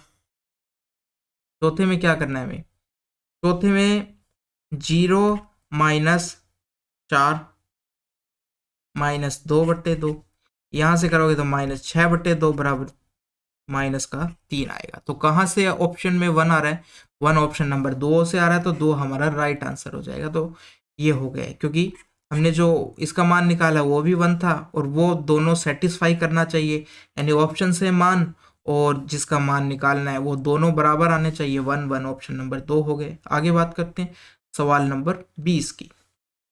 30 के 3 हजारांश के 3 शतांश के 3 दशांश के 3 गुने का मान बताना है। अब 3 हजारांश का मतलब क्या है, यानी कि 3 हजारांश का मतलब क्या है, हजारवा टुकड़ा, 3 हजारांश यानी हजारवा टुकड़े का 3 गुना। देखो 30 को, इसको हम क्या लिख सकते हैं, हजारांश का मतलब होता है 1/1000, 1/1000। 3 हजारांश यानी इसको 3 से मल्टीप्लाई कर दिया। शतांश का मतलब ये हो गया, दशांश का मतलब 1/10 हो गया, इसको 3 से कर दिया गया। 3 से करोगे तो 3/1000, 3 शतांश का मतलब इतना हो गया, 3 दशांश का मतलब दशांश को 3 से मल्टीप्लाई कर, ये 3 गुने के बराबर, ये 3 गुने के बराबर, इसका मान बताना है हमें। अब देखो 3 कितनी बार है, 3 टोटल 5 बार है, तो 3 की पावर यदि 5 है, एक तो ये, अब ये एक 0 थी, इसको किसी एक 0 से काट दो, काट दिया, बाकी नीचे कितनी 0 बची, 10 की पावर 5 बची है, 10 की पावर 5। तो 3 की पावर 5 कितना होता है, 243 होता है। नीचे 10 की पावर 5 है, तो कितने स्थानों के बाद दशमलव लग जाएगी, राइट साइड से 5 स्थानों के बाद। तो एक तो 3 है, एक 2 है, 2 0 और लगानी पड़ेगी, इसके बाद दशमलव लग गई है। इस प्रकार से ऑप्शन नंबर कौन सा हो गया, ऑप्शन नंबर 1 हो गया। क्वेश्चन नंबर 24 की बात करते हैं। कोस x + y बराबर 1/2 दे रखा है और साइन x - y बराबर 0 है, जहां x और y धनात्मक न्यून कोण है और x बड़ा और बराबर है y के, यानी x बड़ा भी हो सकता है और बराबर भी हो सकता है, तो x और y के मान ज्ञात कीजिए। सबसे आसान तरीका बीजगणित और के सवालों का, बीजगणितों या त्रिकोणमिति के सवालों क्या है, सबसे पहले वैल्यू पुट करने की कोशिश करो। अब देखो x और y का मान बराबर भी है बड़ा भी है, यानी हम बराबर भी ले सकते हैं और x बड़ा भी ले सकते हैं। तो यहां पर देखो आप मान रखने की कोशिश करो कि कब 1/2 आता है कोस के अंदर, तो मैं कहूंगा कोस x + y 1/2 किसके अंदर आता है, तो मैं कह दूंगा कोस 60 का मान 1/2 होता है, यानी यहां से पता चला x + y का मान मेरा कितना होगा, 60 होगा। एक चीज पता चल चुकी। दूसरा साइन इसका मान इतना है, तो मैं साइन को लेता हूं कि साइन x - y का मान बराबर 0 दे रखा है, तो 0 कब होता है, जब हम कहेंगे साइन x - y, 0 किस में होता है, साइन 0 का मान होता है, यानी कि x - y मेरा किसके बराबर है, 0 के बराबर है, 0 के बराबर है। तो हमारे पास अब दो इक्वेशंस आ चुकी है, एक तो x + y बराबर 60 आ चुकी है, एक x - y बराबर 0 आ चुकी है। यहां से हम x और y का मान निकाल सकते हैं, कैसे, दोनों को जोड़ के 2 से डिवाइड करते हो, यानी 60/2 करोगे तो 30 आ जाएगा x का मान, दोनों को घटाओगे और 2 से डिवाइड करते हो तो y का मान आ जाएगा, वो भी 60 30 आ रहा है, तो x और y दोनों के दोनों 30 आ रहे हैं, हो गए।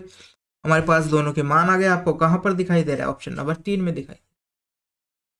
ठीक है, इस प्रकार से हो गए। या फिर आप x प्लस वाई का मान यहाँ पर रख सकते थे, लेकिन ये ज्यादा आसान है क्योंकि 1/2 दे रखा है यहाँ पर, उसको हमने cos में चेंज कर लिया है। बाकी आप ऐसा मान देखोगे कि वो भी आप यही करोगे कि 1/2 का आप मान सोचोगे, cos 60 है, cos 60 है तो x प्लस वाई हम 30 मान लेते हैं, दोनों बराबर। तो इस प्रकार से। अब सवाल नंबर 26 की बात करते हैं। एक खंबे का 1/10 हिस्सा लाल रंग का है, 1/20 हिस्सा सफेद रंग का है, 1/30 हिस्सा नीले रंग का है, 1/40 हिस्सा काले रंग का है और शेष हिस्सा हरे रंग का है। तो खंबे के हरे हिस्से की लंबाई दे रखी है, पूरे खंबे की लंबाई आपको बतानी है। अब आपको जो भी हर में दे रखा है उन सब का सबसे पहले आप एलसीएम ले लो, उससे क्या होगा, सवाल आसान हो जाएगा। इन सब का यदि आप एलसीएम लेते हो तो आपका एलसीएम आएगा 120 आ जाएगा, 120 एलसीएम आ जाएगा। क्योंकि सब में भाग जा रहा है, 10 का भी भाग जा रहा है 120 में, 20 का भी जा रहा है, 30 का भी जा रहा है, 40 का भी जा रहा है। तो 120 हमारा एलसीएम आ चुका है।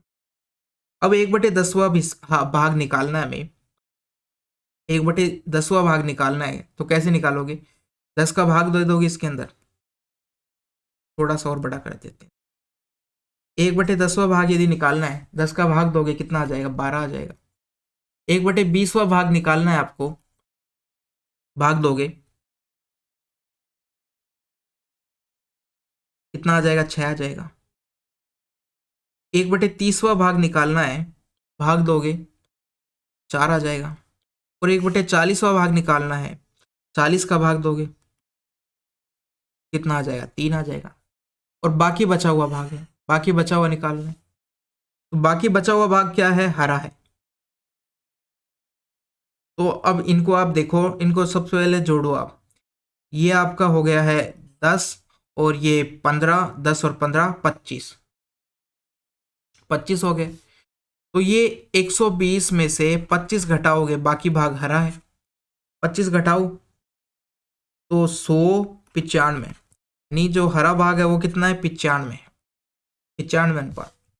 तो 95 की वैल्यू आपको दे रखी है 475। एक की वैल्यू कितनी हो जाएगी? 475/95। और हमें पूरे की लंबाई बतानी है, पूरा कितना है? 120 माना गया है। तो 120 का मान बताना है आपको, तो 475/95 इंटू 120 इस प्रकार से कर दोगे। अब ये पॉइंट हटाओगे, नीचे 2 जीरो आ जाएगी इस प्रकार से। 95 से अब भाग देते हैं, ये एक जीरो से तो एक जीरो कट गई है। 95 19 का भाग जाएगा, या इसको डायरेक्ट आप करने की देखो, 95 को 5 से मल्टीप्लाई करो क्योंकि लास्ट में 5 आ रहा है 475 के। तो 5 5 25, 2 आई हासिल 45 और 2 47, तो ये 5 बार कट जाएगा, 5 बार ये कट गया। 12/10 ये है, बाकी काटोगे तो 12/2 आ जाएगा और ये 6 आ जाएगा। यानी कि आंसर कितना आ गया? 6 मीटर पूरी लंबाई आ गई है। ऑप्शन नंबर 2 हो गया आपका। 28 में क्या करना है? 28 में क्या दे रखा है? x प्लस वाई, एक्स और वाई एक दूसरे के क्या है? व्युत्क्रम है। यानी कि जो x का मान है y का मान उसका व्युत्क्रम है, या y का x व्युत्क्रम है, दोनों एक दूसरे के व्युत्क्रम है। तो हमें पता चल चुका है कि x प्लस वाई का मान यदि हम निकाल लेते हैं तो x² प्लस y² का मान निकाल सकते हैं, क्योंकि ये व्युत्क्रम है। इसको हम क्या कह सकते हैं? हमारे पास एक चीज होती है x प्लस 1/x, व्युत्क्रम है तो हम y को 1/x भी लिख सकते हैं। तो इन दोनों का यदि हम योग निकाल लें तो हम इसको कहेंगे, x² प्लस 1/x², इसका मान निकालना है। इनका हमारे पास फॉर्मूला होता है, यदि ये k है तो ये k² - 2 हिसाब से निकाल देंगे आसानी से। तो सबसे पहला काम क्या करना है? इन दोनों का योग बताना है हमें, x प्लस 1/x। ठीक है, कितना होगा? ये जोड़ते हैं, यदि दोनों व्युत्क्रम है एक दूसरे के, यदि उनको जोड़ते हैं तो क्या होगा? 2 हो जाएगा। इसको a मान लो, इसको b मान लो, तो ऊपर तो दोनों का योग आ जाएगा, दोनों के स्क्वायर का योग, यानी ऊपर a² प्लस b² हो जाएगा और नीचे a² माइनस b² हो जाएगा, ये हो जाएगा। तो √3 का कितना हो जाएगा? 3 हो जाएगा। 1 का स्क्वायर 1 होता है, नीचे 3 - 1 आ जाएगा। तो ऊपर 4 दूनी 8 हो जाएगा और नीचे आपका 2 बचेगा। तो ये आपका 4 आ चुका है इन दोनों का। तो हमारे पास वैल्यू आ चुकी है x प्लस 1/x बराबर कितनी आ चुकी है? 4 आ चुकी है। अब हम जानते हैं यदि ये k के बराबर होता है तो एक्स स्क्वायर प्लस 1/x² क्या होता है, के स्क्वायर माइनस 2 होता है। ये हमारा फॉर्मूला होता है। के का मान कितना दे रखा है, 4 दे रखा है, तो हम 16 माइनस 2 कर देंगे, ये कितना आ जाएगा आपका 14 आ जाएगा। ऑप्शन नंबर कौन सा हो गया, 4 हो गया। इतना सा था। बाकी यदि आप करने लगते हो तो आपको काफ़ी टाइम लगेगा। आप यदि वैसे जोड़ते वगैरह हो और यदि ये चीज़ आपको पता है तो आप आसानी से 2 मिनट में कर जाओगे। 2 मिनट भी क्या, 30 सेकंड के अंदर कर जाओगे। सवाल नंबर 34 की बात करें। एक कुर्सी को 5% हानि पर और एक मेज को 15% के लाभ पर बेचने पर एक आदमी को 300 रुपए का लाभ होता है। 300 रुपए का क्या होता है, लाभ होता है। केवल क्रय मूल्य विक्रय मूल्य नहीं है इसमें, केवल लाभ की बात की गई है। तो देखो, मान लिया कुर्सी का विक्रय मूल्य क्रय मूल्य एक्स और मेज का वाई मान लिया। तो एक्स का 5% और एक्स का 5% हानि हुई है तो माइनस कर दिया गया, और लाभ प्लस, तो इसको हम लिख देंगे वाई इंटू 15%। ये आपका कितने के बराबर है, 300 के बराबर है। दूसरा आपको दे रखा है एक्स का यदि हम 5% लाभ निकालते हैं और वाई का भी 5% लाभ की बात करते हैं तो ये दोनों 180 के बराबर आते हैं। अब आप लेफ्ट साइड और राइट साइड यदि जोड़ते हो तो क्या होगा, ये आपस में कट जाएंगे। बचेगा क्या, ये दोनों बचेंगे। तो क्या हो जाएगा, यदि इनको जोड़ते हैं तो y तो कॉमन आ जाएगा, अंदर बच जाएगा 5 और 15 20% बराबर। इधर राइट साइड में भी जोड़ दो, इधर जोड़ते हो तो आपका 0 आ गया, 8 आ गया, 4 आ गया, इतना आ गया। तो y बराबर कितना हो जाएगा, अब देखो y बराबर कितना हो जाएगा, 480/20%। परसेंट का साइन हटाओगे तो ऊपर कितना आ जाएगा, 100 आ जाएगा। इसको यदि आप काटते हो, 0 से 0 कट गई, 2400। तो y का मान हमारे पास आ चुका है। किसका पूछा गया, मेज का ही पूछा गया है। मेज है y का मान पूछा गया 2400 आ गया। x का यदि मान पूछेगा तो आप दोनों में से किसी भी एक इक्वेशन में y का मान रख दो, x का मान आपका आ जाएगा। तो ये हमारा हो गया ऑप्शन नंबर 4। क्वेश्चन 36। बिंदु P पर खड़ा एक व्यक्ति एक मीनार के शीर्ष को देख रहा है। चलो ठीक है, ये मीनार हो गई है हमारी। एक व्यक्ति यहां पर खड़ा है, क्या देख रहा है, मीनार के शीर्ष को देख रहा है। P से देख रहा है, ये यहां कर देते हैं डिनोट। मीनार के शीर्ष को देख रहा है, जिसको एस से चिन्हित किया गया है मीनार के शीर्ष को। वह मीनार के पाद बिंदु की दिशा में 40√3 मीटर की दूरी तय करके बिंदु क्यू पे पहुंचता है। तो हम क्यू पे पहुंच जाते हैं। कितनी दूरी तय करके, 40√3 दूरी तय करके कहाँ पहुंच गया, क्यू बिंदु पे पहुंच गया। क्यू से एस का उन्नयन कोण 60 दे रखा है। अब ये कहा गया है कि यहां से यदि देखा जाए तो कितने का कोण है, उन्नयन कोण 60 डिग्री का दे रखा है। ये कोण तो यदि मीनार की ऊंचाई 60 मीटर है, मीनार की ऊंचाई यदि 60 मीटर है तो पी एस का उन्नयन कोण बताइए। इस ये वाला कोण बताना है आपको कितना होगा। तो वैसे तो सिंपल सा है भाई कि देखो, जब भी ऐसी बात आती है तो या तो कोण होते हैं 60-30 के ले लेते हैं, या फिर 30-45 के ले लेते हैं। ये वाले कोण मिलते हैं आपको, ठीक है। तो ये वैल्यूज आपको मिलती है ज़्यादातर। तो आप तुक्का भी लगा सकते हो। यदि 60 दे रखा है तो दूसरा कोण 30 का हो जाएगा, 30 का हो जाएगा। इस प्रकार से मिलते हैं आपको, तो ये आप कर सकते हो। बाकी थोड़ा सा हमें मान निकालना, तो कैसे करेंगे, आप जानते हो यदि ये 60 का कोण है तो ये कितने का हो जाएगा, 30 का हो जाएगा। इसके सामने का कोण, इस छोटे वाले त्रिभुज की बात कर रहे हैं तो 30 के सामने की भुजा 1 अनुपात में होती है और 60 के सामने की भुजा √3 के अनुपात में होती है। √3 की वैल्यू आपको 60 दे रखी है तो 1 की वैल्यू कितनी हो जाएगी, हम कहेंगे यदि √3 की वैल्यू 60 दे रखी है तो 1 की वैल्यू कितनी हो जाएगी, 60/√3 हो जाएगी। और सरल करते हो आप, इसको तोड़ोगे तो देखो ऊपर वाले को हम 3 अलग कर लेते हैं। 60 में से 3 अलग करोगे तो 3 × 20 हो जाएगा, और इस 3 बट्टे को इससे काटोगे तो क्या आ जाएगा, 20√3 आ जाएगा। ए की वैल्यू कितनी आ चुकी है अब आपके पास, हम कहेंगे 20√3 आ चुकी है, आ गई। तो टोटल जोड़ कितना हो जाएगा दोनों का, टोटल लंबाई आधार की पूछी जाए यहां से लेकर यहां तक, तो ये 60√3 आ चुका है। कितनी आ चुकी है, 60√3 आ चुका है। ये कितना है, ऊंचाई 60 है, ठीक है। अब हम बड़े वाले त्रिभुज की बात कर रहे हैं, ये 60 है, ये 60√3 है, ये 60 है, ये 60√3 है आधार। तो दोनों किस अनुपात में है, 1:√3 के अनुपात में। तो देखो थीटा 30 के सामने की भुजा होती है 1 के अनुपात में, और 60 के सामने की भुजा होती है √3 के अनुपात में। तो देखो ये हो गया है, और यहां से देखो ऐसे भी कर सकते हो आप यदि ये नहीं लगाना चाहो। देखो हम बात कर रहे हैं टेन थीटा यदि निकालते हो आप, क्या हो जाएगा, 60/60√3, क्योंकि थीटा हमने इसको माना है और इसके सामने वाली लंब और नीचे वाला आधार, तो ये हो गया 60 से 60 कट जाएगा, 1/√3 आ जाएगा। ये टेन थीटा, यदि टेन थीटा हो गया।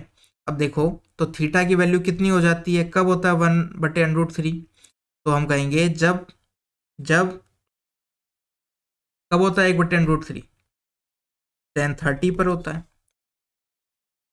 थीटा बराबर यहां से कितना आ चुका है, 30 डिग्री आ चुका है। इस प्रकार से कर सकते हो। ऑप्शन नंबर 2 हो गया। क्वेश्चन नंबर 45, 17 की पावर 200 दे रखा है आपको, बटे 18 से यदि डिवाइड करना है, तो सबसे पहले जो अंश है उसको हर के रूप में तोड़ लो, यानी कि 18 माइनस यदि 1 लिख दूं तो ये हर जैसा कुछ हो गया। अब 18 में तो 18 का पूरा पूरा भाग जाता है, यानी यहां से तो कोई भी शेषफल नहीं आएगा, शेषफल 0 आएगा। बाकी बचा -1 की पावर 200, ये मेरा शेषफल। अब -1 की पावर यदि 200 है, इसका मतलब क्या है, पावर सम है, तो बाहर क्या आएगा, 1 ही आएगा, 1/18। तो शेषफल कितना आया, शेषफल 1 आ गया। ये शेषफल है 1 जो आया। ऑप्शन नंबर क्या आ गया, 3 आ गया। क्वेश्चन नंबर 56, ए और बी दो सोने और तांबे की क्रम से 7:2 और 7:11 के अनुपात में मिलाकर बनाई गई मिश्र धातु, बनाई गई दो मिश्र धातु है, यानी सोने और तांबे की दो मिश्र धातुएं बनाई गई है इस अनुपात में मिलाकर सोने और तांबे को। दोनों मिश्र धातुओं की समान मात्रा को पिघलाकर एक तीसरी मिश्र धातु बनाई जाती है। अब दोनों की समान मात्रा लेनी है हमें, उनको पिघलाकर तीसरी मिश्र धातु बनाई जाती है। तो तीसरी के अंदर तांबे की मात्रा यदि 10 kg है तो सोने की मात्रा बतानी है। तो सबसे पहले देखो आपको पहली में ये अनुपात है, टोटल कितना हो गया इनका, 9 हो गया योग। इन 7:11 है, इनका टोटल योग कितना हो जाएगा, ये आपका 18 हो जाएगा। अब उसने कहा है कि दोनों की समान मात्रा मिलानी है, ये तो 9 है और ये 18 है, तो मात्रा को समान करने के लिए आप क्या करो, पूरे को 2 से मल्टीप्लाई कर दो। 2 से करोगे तो सभी को करना पड़ेगा, 7 को करोगे तो 14 हो जाएगा, 4 को करोगे 2 को करोगे तो 4 हो जाएगा, इधर 18 हो जाएगा, इधर भी 18 हो जाएगा, 7:11। अब हमें राइट साइड से कोई मतलब नहीं है, बराबर कर दिया। अब लेफ्ट साइड वालों को आपको जोड़ना है, सोने सोने को जोड़ लो, यानी ये गोल्ड हो गया, और तांबे को हम किससे कहते हैं, किससे कहते हैं, सिल्वर होता है, जिससे भी कहते हैं, ठीक है। तो इन दोनों को यदि गोल्ड को यदि जोड़ते हो तो कितना हो जाएगा आपका, 21 हो जाता है। ये आपका कितना हो जाएगा, ये 15 हो जाएगा, 21-15 हो गया। अब देखो और सरल करोगे तो आप ये 7:5 में आ जाएंगे। तांबे की मात्रा कितनी दे रखी है आपको, 10, 5 की वैल्यू आपको कितनी दे रखी है, 10 दे रखी है। तो यहां से 5 की वैल्यू यदि 10 है तो 1 की वैल्यू कितनी हो गई, किससे मल्टीप्लाई किया है तब आया 10, 5 को 2 से मल्टीप्लाई करते हैं तब 10 आता है, यानी 1 की वैल्यू 2 हो गई है। तो यदि इसको 2 से मल्टीप्लाई करोगे तो कितना हो जाएगा, 14 हो जाएगा। ऑप्शन नंबर कौन सा हो चुका है, ऑप्शन नंबर 2 हो चुका है। ये सोने की मात्रा हो चुकी। 57 की बात करें, ये समीकरण में x का मान बताना है, ठीक है, इस समीकरण में x का मान बताना है। तो सबसे पहले क्या करो, अब देखो x यहां पर है, सीधा तो अलग कर नहीं सकते उसको, क्या करना पड़ेगा आपको, ये पूरा एक ब्रैकेट दे रखा है। तो सबसे पहले अलग क्या दे रखा है, ये 8.5 दे रखा है और ये इसके मल्टीप्लाई में दे रखा है। तो केवल हम 8.5 को उधर ले जा सकते हैं सबसे पहले, तो बाकी सबको एक साइड रखना पड़ेगा। तो इसको, ये आ गया इतना, क्या करें, ये 5 सही 1/2 लिख रखा है, ऐसा कैसा।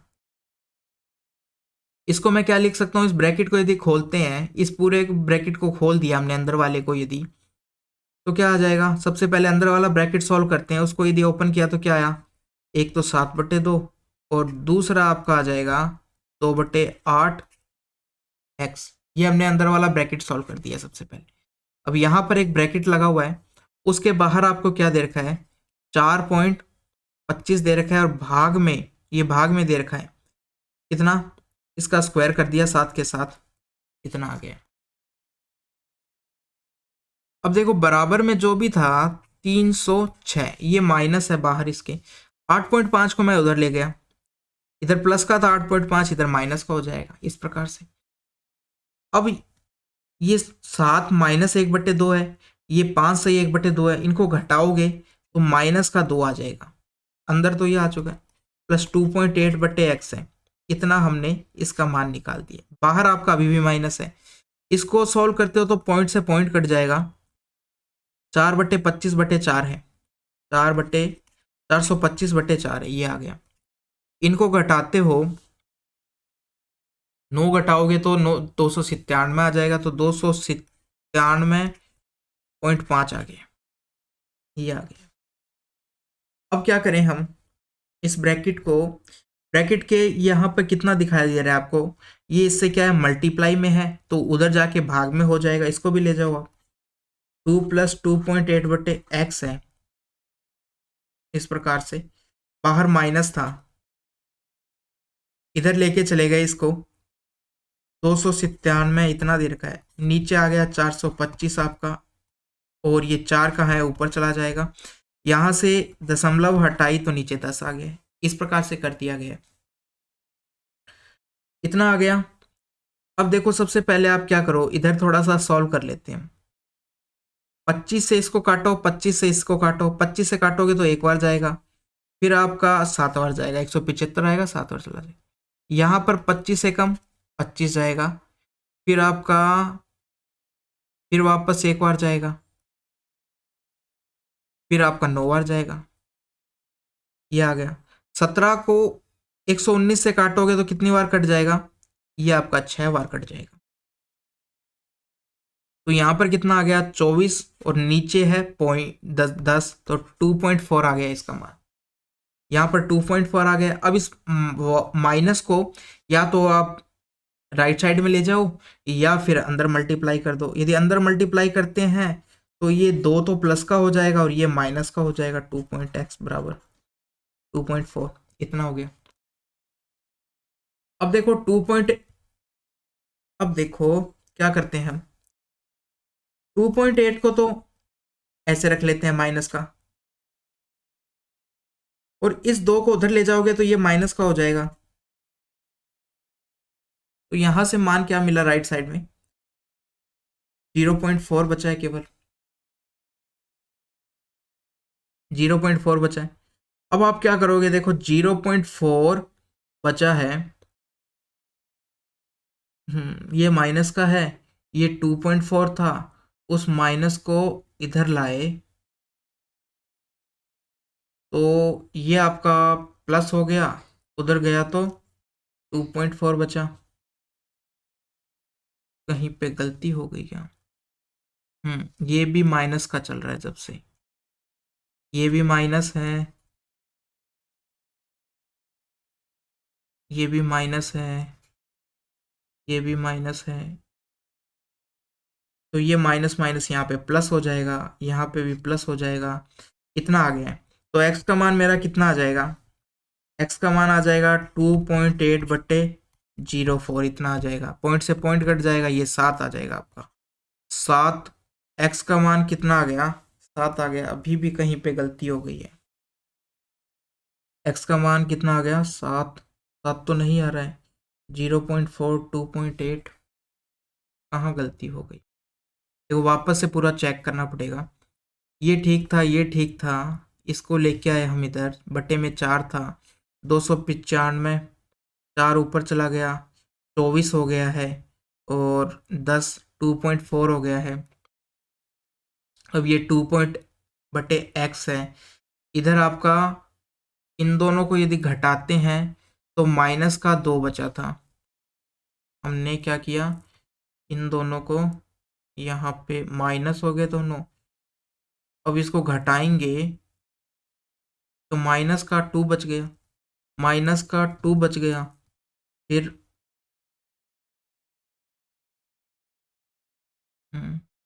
माइनस का 7 में से जाएगा 1 से 1, 2 बच गया। अब ये माइनस माइनस ये प्लस हो गया, और ये भी प्लस हो गया। इधर 2.4 है। अब यदि ये प्लस है उधर जाएगा तो माइनस हो जाएगा, और ये माइनस होके 2 घट जाएगा तो कितना आएगा, 0.4 आएगा। तो x का मान कितना आया मेरा, 2.8 बटे 0.4। 7 कहीं पे 2 और आना चाहिए।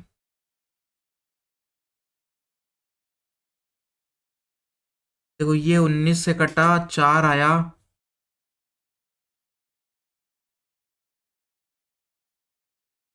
24 बटे 10, 2 कहीं पे और है।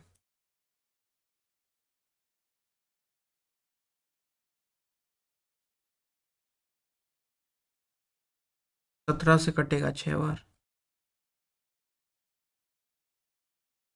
17 से ये 7 बार कटेगा।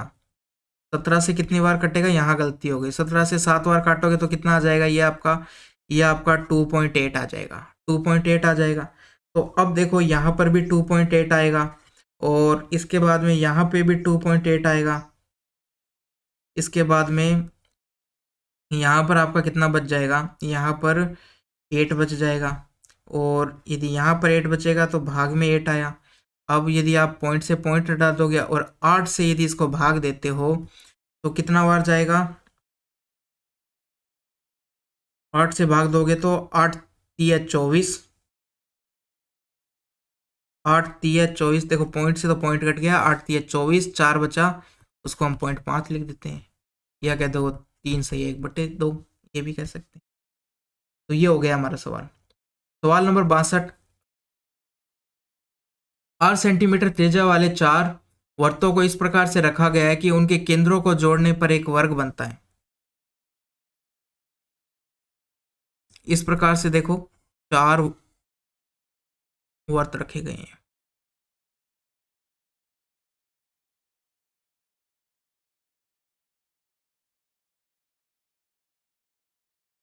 इस प्रकार बने वर्ग, उनके केंद्रों को यदि हम जोड़ते हैं ना तो ये एक मेरा क्या बन जाता है, वर्ग बन जाता है, एक चीज। और वर्तों के स्पर्श बिंदुओं को जोड़ने पर निर्मित, वर्तों के यदि स्पर्श बिंदुओं को जोड़ने पर निर्मित समचतुर्भुज के क्षेत्रफलों का अनुपात ज्ञात कीजिए। और वर्त के स्पर्श बिंदु, ये स्पर्श बिंदु है, इनको यदि हम आपस में जोड़ते हैं इन वालों को, तो ये मेरा एक क्या बन गया, समचतुर्भुज बन गया।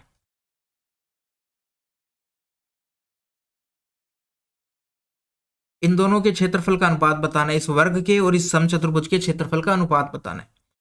तो सबसे पहले देखो जो वर्त है उसकी रेडियस कितनी है, r, ये r और ये r, तो टोटल लंबाई कितनी हो गई है, ये हम कहेंगे 2r हो गई है। टोटल लंबाई कितनी हो गई है, 2r हो गई है, हो गई है। अब देखो वर्ग की प्रत्येक भुजा कितनी हो गई है, 2r हो गई है। और अंदर क्या है, एक समचतुर्भुज है। समचतुर्भुज तो हमें बताना है वर्ग और समचतुर्भुज का क्षेत्रफल का अनुपात बताना है, ठीक है, ये है बात। तो देखो वर्ग का क्षेत्रफल यदि निकालते हो तो क्या करोगे, भुजा इंटू भुजा, a² होता है, यानी 4r² हो जाएगा। और समचतुर्भुज की यदि बात की जाती है, क्या होता है फॉर्मूला, हम कहेंगे 1/2 इंटू विकर्णों का गुणनफल d1 इंटू d2। 1/2 तो ये विकर्ण, ये लंबाई कितनी हो जाएगी, भुजा के बराबर हो जाएगी, यानी 2r हो जाएगी। और दूसरा विकर्ण भी उतना ही लंबा है क्योंकि वो भी 2r ही है, तो 2r उसको कर दो, तो 2 से तो देखो 2 कट जाएगा, ये आपका कितना आ जाएगा, 2r² आ जाएगा। तो ये आपका आ गया है 2r²। तो यहाँ से r² से r² कट जाएगा, 4:2 या 2:1 कह दें, ये आपका आ चुका है, ऑप्शन नंबर 2 हो जाएगा इस प्रकार से। क्योंकि जो समचतुर्भुज का क्षेत्रफल होता है वो विकर्णों का गुणनफल होता है। विकर्ण का गुणनफल देखो, विकर्ण कितना है, इसकी लंबाई भी आर के 2r के बराबर है, क्योंकि भुजा के बराबर होगा, और ये भी भुजा के बराबर होगा। 2r दोनों को रखा, आ गया मान, ऑप्शन नंबर 2। क्वेश्चन 63, इनका एलसीएम निकालना है आपको। अब आप एलसीएम कैसे निकालोगे? आपको क्या करना है, शुरू से लेकर लास्ट तक जितनी भी संख्याएं दे रखी है उनकी जो सबसे बड़ी पावर है उनको उनको ले लेना है। सबसे पहले 2 की बात करते हैं। सबसे बड़ी पावर कितनी है 2 की? हम कहेंगे 2 की पावर 3 है, तो इसको ले लिया। उसके बाद में 3 की सबसे बड़ी पावर की बात करें तो 3 की पावर 3 है, तो इसको ले लिया। 5 की बात करते हैं तो सबसे बड़ी पावर कितनी है? 5 की पावर 3 है, इसको ले लो। फिर 7 की बात करते हैं, सबसे बड़ी पावर कितनी है? 7 की पावर 4 है, तो 7 की पावर 4 को ले लिया। फिर 11 को ले लो, क्योंकि 11 की पावर सबसे बड़ी 1 ही है। ये हो गया आपका। अब चेक करो कौन से ऑप्शन के अंदर ये मान दिखाई दे रहा है आपको। पहले में देखो 2 की पावर 3, 3 की पावर 3, 5 की पावर 3, 7 की पावर 4 और 11। ऑप्शन नंबर कौन सा हो जाएगा? 1 हो जाएगा। क्वेश्चन नंबर 65 की बात करें, एक आदमी सेवों की एक निश्चित संख्या में से 1/3 हिस्सा पहले ग्राहक को बेचता है। उसके बाद में शेष बचे हिस्सों में से 1/2 हिस्सा दूसरे ग्राहक को बेचता है। उसके बाद शेष बचे सेबों से 1/3 हिस्सा 1/3 हिस्से से शेष बचे हिस्सों के 1/3 हिस्से से 5 अधिक सेब तीसरे ग्राहक को बेचता है। अब उसके पास 3 सेब बचते हैं, तो आरंभ में उस आदमी के पास कितने सेब थे ये पूछा गया। आपके पास ये 3 है, हर में यहाँ पर 2 है और यहाँ पर 3 है। इन तीनों को आपस में मल्टीप्लाई कर दो तो ये आपके पास 18 आ जाएगा। मान लिया स्टार्टिंग में हमारा 18 सेव है। कैसे निकाला? तीनों हरों को आपस में मल्टीप्लाई कर दिया, ये आ चुका है, आ गया। अब सबसे पहले इसका क्या करना है, 1/3 हिस्सा निकालना है, तो 18 को आप 1/3 से मल्टीप्लाई करोगे। 1/3 से मल्टीप्लाई करोगे तो कितना आ जाएगा? 6। यानी पहले ग्राहक को उसने 6 सेब बेच दिए, बचे कितने? अब 12 बच गए। 12 बच गए। अब जो 12 बचे हैं इनका 1/2 हिस्सा निकालते हो, यानी आधा हिस्सा है दूसरे ग्राहक को दे दिए। अब कितने बच गए हैं? 6 सेब फिर बच गए। अब ये जो 6 बचे हैं इसका 1/3, 1/3 कितना होता है? 2 होता है इसका 6 का, यानी 2/3, 2 प्लस 2 हिस्सा प्लस 5 सेव। सेव को हमने ऐसे बना दिया, चलो 2 हिस्सा प्लस 5 सेव किसको दे दिया? 2:5 + 5 सेव तीसरे व्यक्ति को दे देता है। अब जो भी बचा है, बचा कितना? बचा कितना? तो हम कहेंगे कि 4 हिस्सा बचना चाहिए था, 5 और कम कर दो, उसमें से 5 सेव को कम कर दो, ठीक है, क्योंकि 5 सेव और दिए 2 हिस्से के बाद में, तो इतना बचा हिस्सा। ये हिस्सा किसके बराबर है? अब उसके पास केवल 3 सेव बचे, तो ये किसके बराबर है? 3 के बराबर। इतना बचा है, 4 में से चौथे हिस्से में से भी 5 सेव कम है, जो कि कितने के बराबर है? 3 के बराबर है। 3 सेव के बराबर है। सेव को इस तरीके से हम डिफाइन कर रहे हैं। तो 4 बराबर किसके हो जाएगा? इस 5 को मैं उधर लेके चला जाता हूं, 4 को मैं 5 को उधर लेके चला जाता हूं, तो ये कितना आ जाएगा? ये डायग्राम ऐसे कैसे रहने दो, आपको समझने में आसानी रहेगी। यहां लिख लेते हैं 4 माइनस 5 बराबर 3। इनको सेव बना देते हैं वापस इस प्रकार से, ठीक है। तो अब देखो इसको उधर लेके चला जाता हूँ 5 को, क्योंकि सेव जुड़ जाएंगे। टोटल कितने हो गए? 8 सेव हो गए हैं। कितने के बराबर? 4 के बराबर 8 सेव। तो 1 अनुपात के बराबर कितने सेव हो जाएंगे? हम कहेंगे 1 अनुपात के बराबर हमारे 2 सेव हो गए। कितने सेव हो गए? 2 सेव हो गए। तो टोटल कितना अनुपात था? 18 अनुपात। तो टोटल कितने सेव हो जाएंगे? हम कहेंगे 36 सेव हो गए। इसको आप 2 से मल्टीप्लाई कर दोगे, क्योंकि 1 अनुपात की वैल्यू 2 है, तो 18 × 2 करोगे तो 36 आ जाएगा। 36 ऑप्शन नंबर कौन सा हो गया? 4 हो गया। सवाल नंबर 71 पे बात करते हैं। n व्यक्ति एक वर्त के परिधि के निश्चित बिंदुओं पर खड़े हैं। व्यक्तियों का प्रत्येक संभावित युग्म जो एक दूसरे के बगल में नहीं खड़े हैं, एक के बाद एक करके 2 मिनट का गीत गाते हैं। यदि गीत गाने में लगा कुल समय 40 मिनट है तो n का मान ज्ञात कीजिए। अब देखो सबसे पहला क्या है कि हमने एक गोला बना लिया, अब एक आदमी यहाँ पर खड़ा है, तो ये कह रहा है कि इसके पास वाले दो लोगों को छोड़कर सब क्या है, बराबर बराबर दूरी पे खड़े हैं।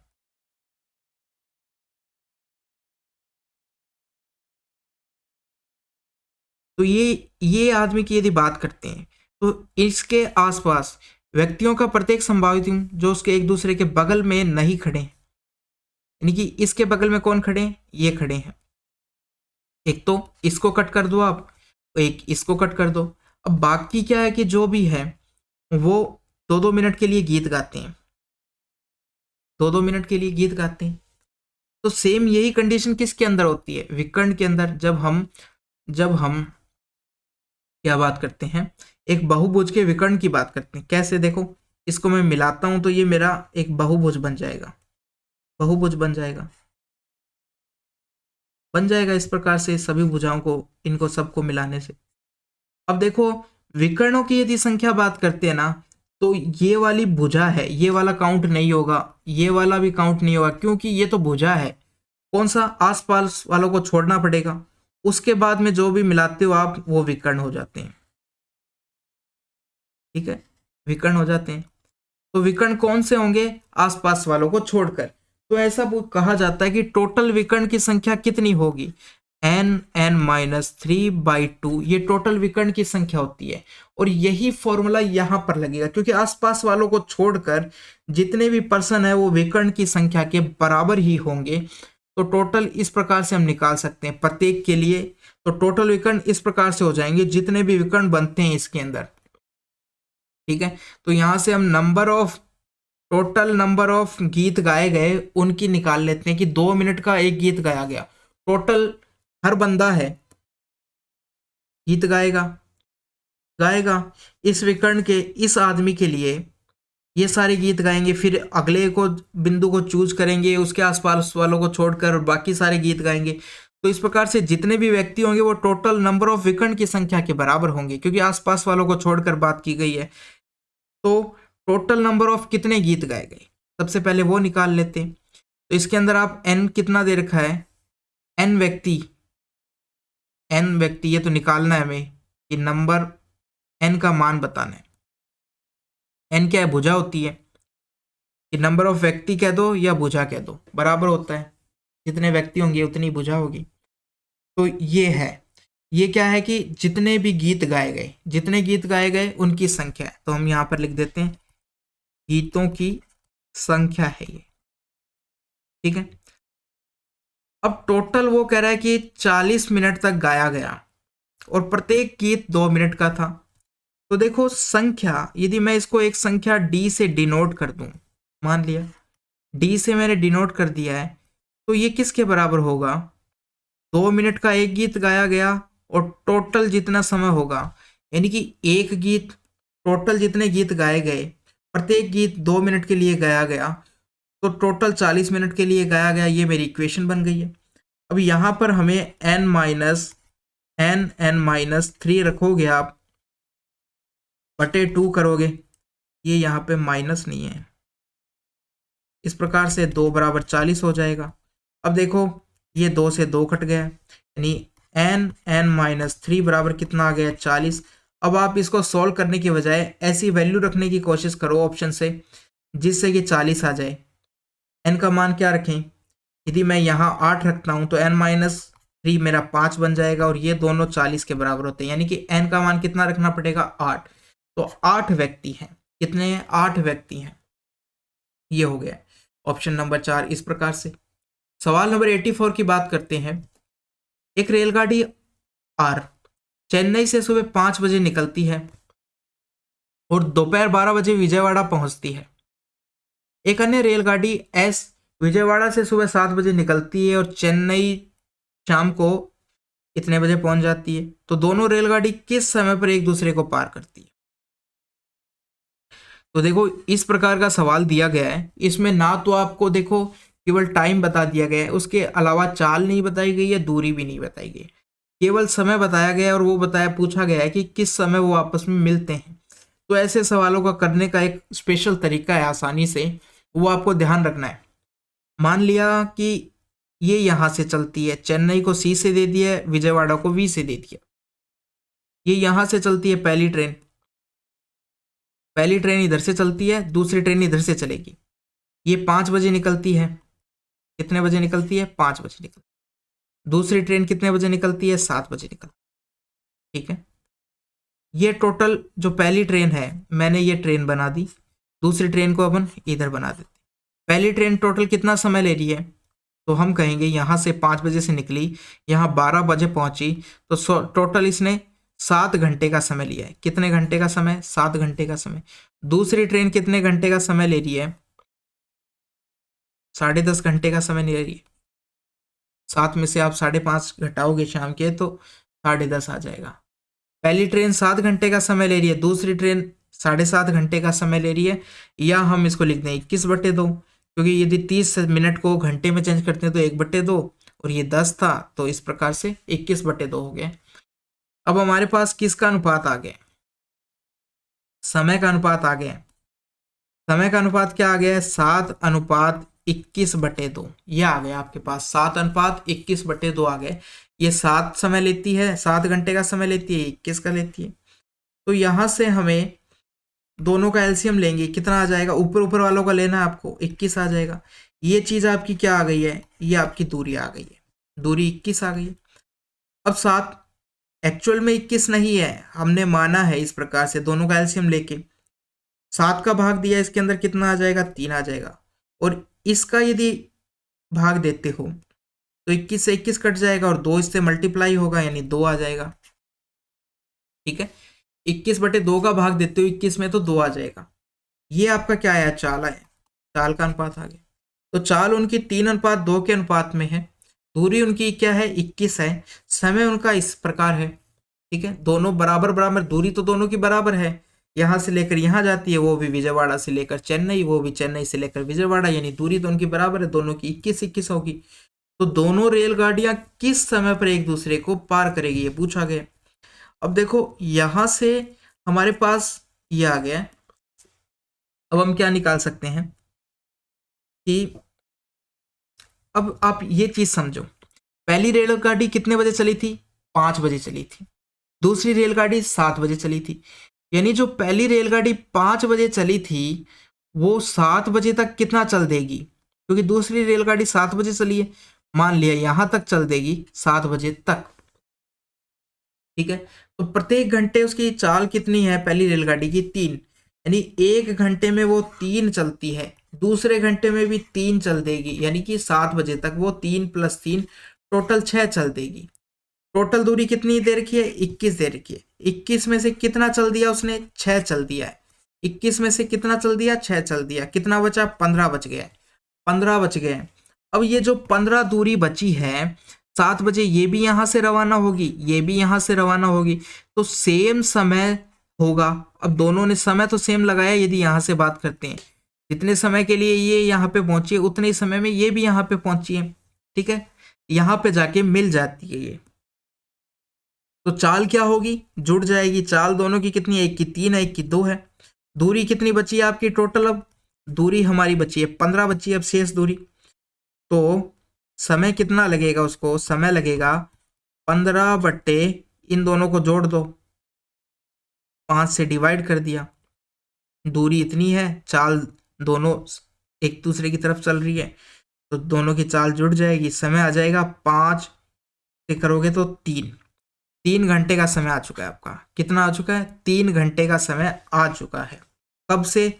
7 बजे के बाद से आ चुका है। 7 बजे के बाद से 3 घंटे का, क्योंकि यहाँ जो हमने कैलकुलेट किया है 7 बजे से किया है।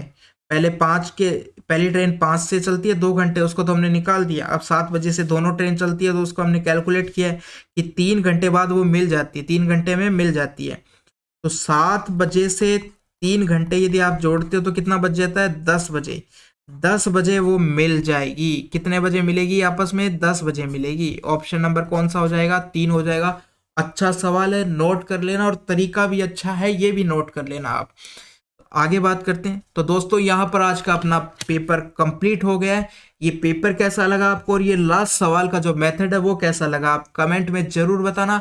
अच्छा लगा तो लाइक करना और मिलते हैं इसी प्रकार के पेपर के नेक्स्ट पेपर के साथ। थैंक यू दोस्तों।